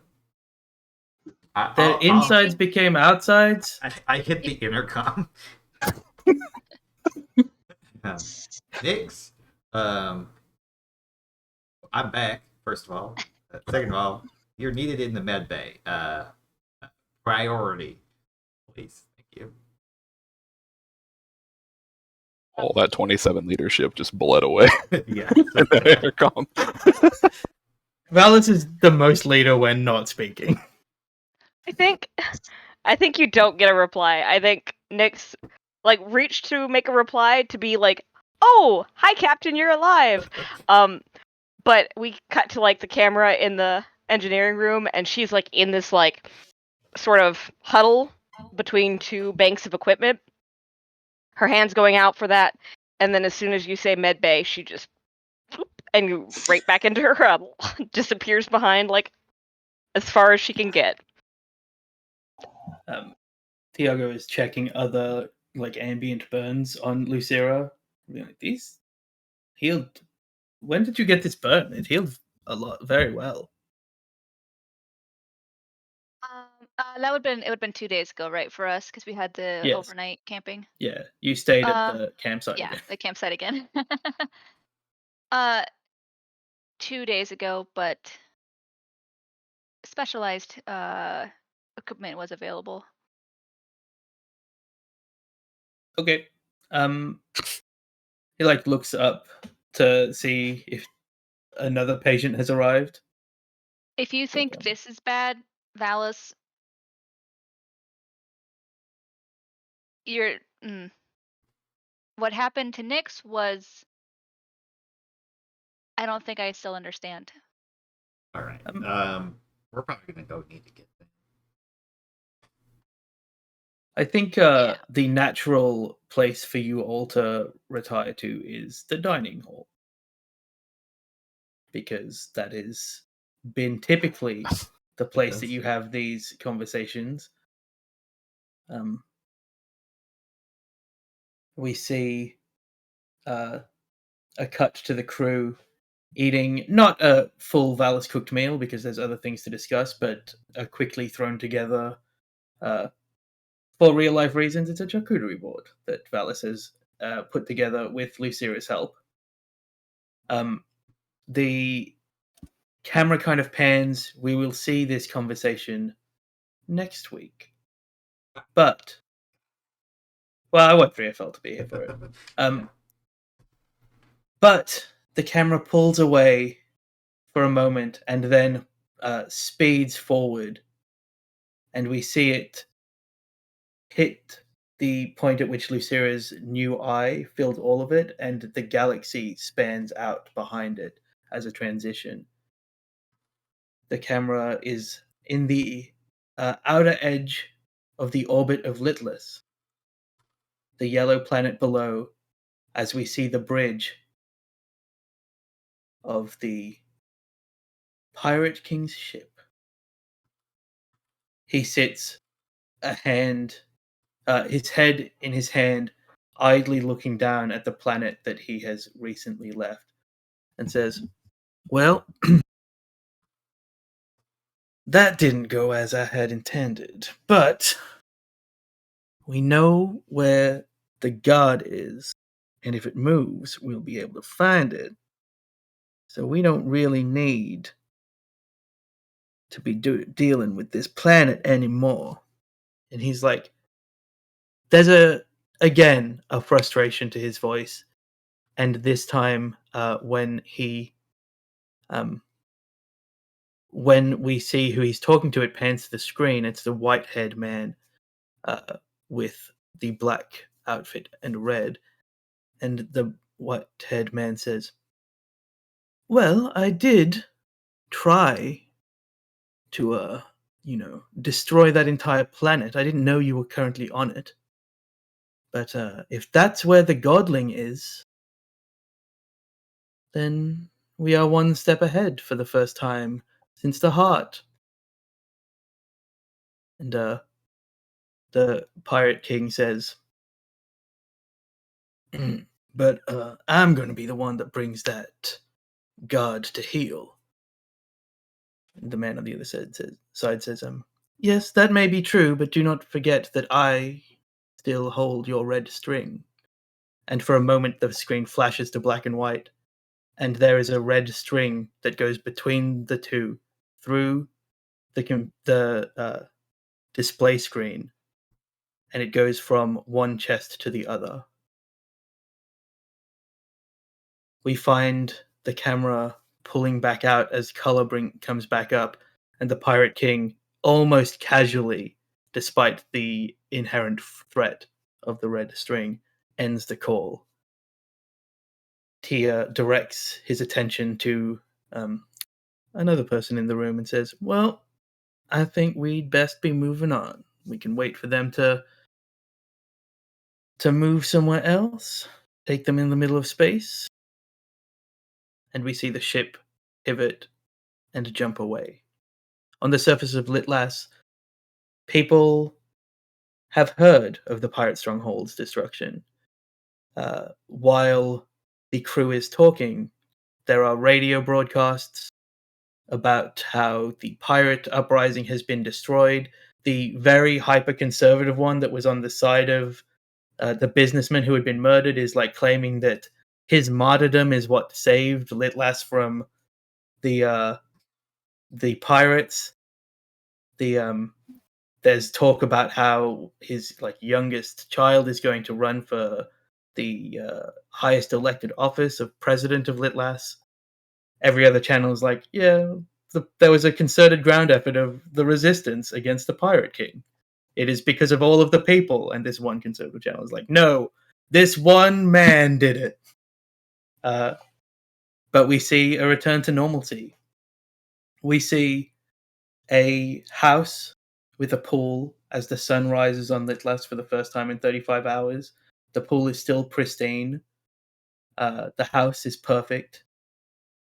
We see a car, beaten, broken, no longer hovering, sitting in the parking bay of a rental company.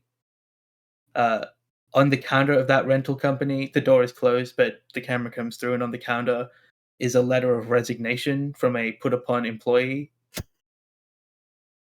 We see the camera pull through to the remnants of the block that had an explosion recently, and people are starting to go back about their lives. And then finally, we pull back to the crew together again. Finally, after the longest 3 days in some of your lives, whole again. Valis, you got paid a lot of money for those 3 days. Tana and Thiago are kind of sitting together for the first time in a few months. They haven't seen each other for a while, and there is a natural closeness to how they sit as they're listening to all that you have dealt with. Thiago is occasionally trying to look at Nyx without making it seem too obvious that he's doing a medical examination. And we will leave it there as finally a moment of respite hits the party.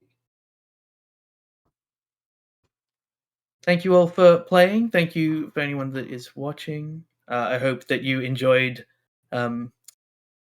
I liked the idea of doing this session as split initiative, and I hope it felt like it worked out okay, so nobody had like a long period of downtime and stuff. But Very I really fun like jump cuts. Yeah, I like the way. I was worried that you'd all roll like in blocks of initiative, because I know that Valis, Thana, and Thiago have very big boosts to initiative, but I like that it kind of blocked out so that it was jumping back and forth a little bit. I liked the Whip Lady fight, Whipomena.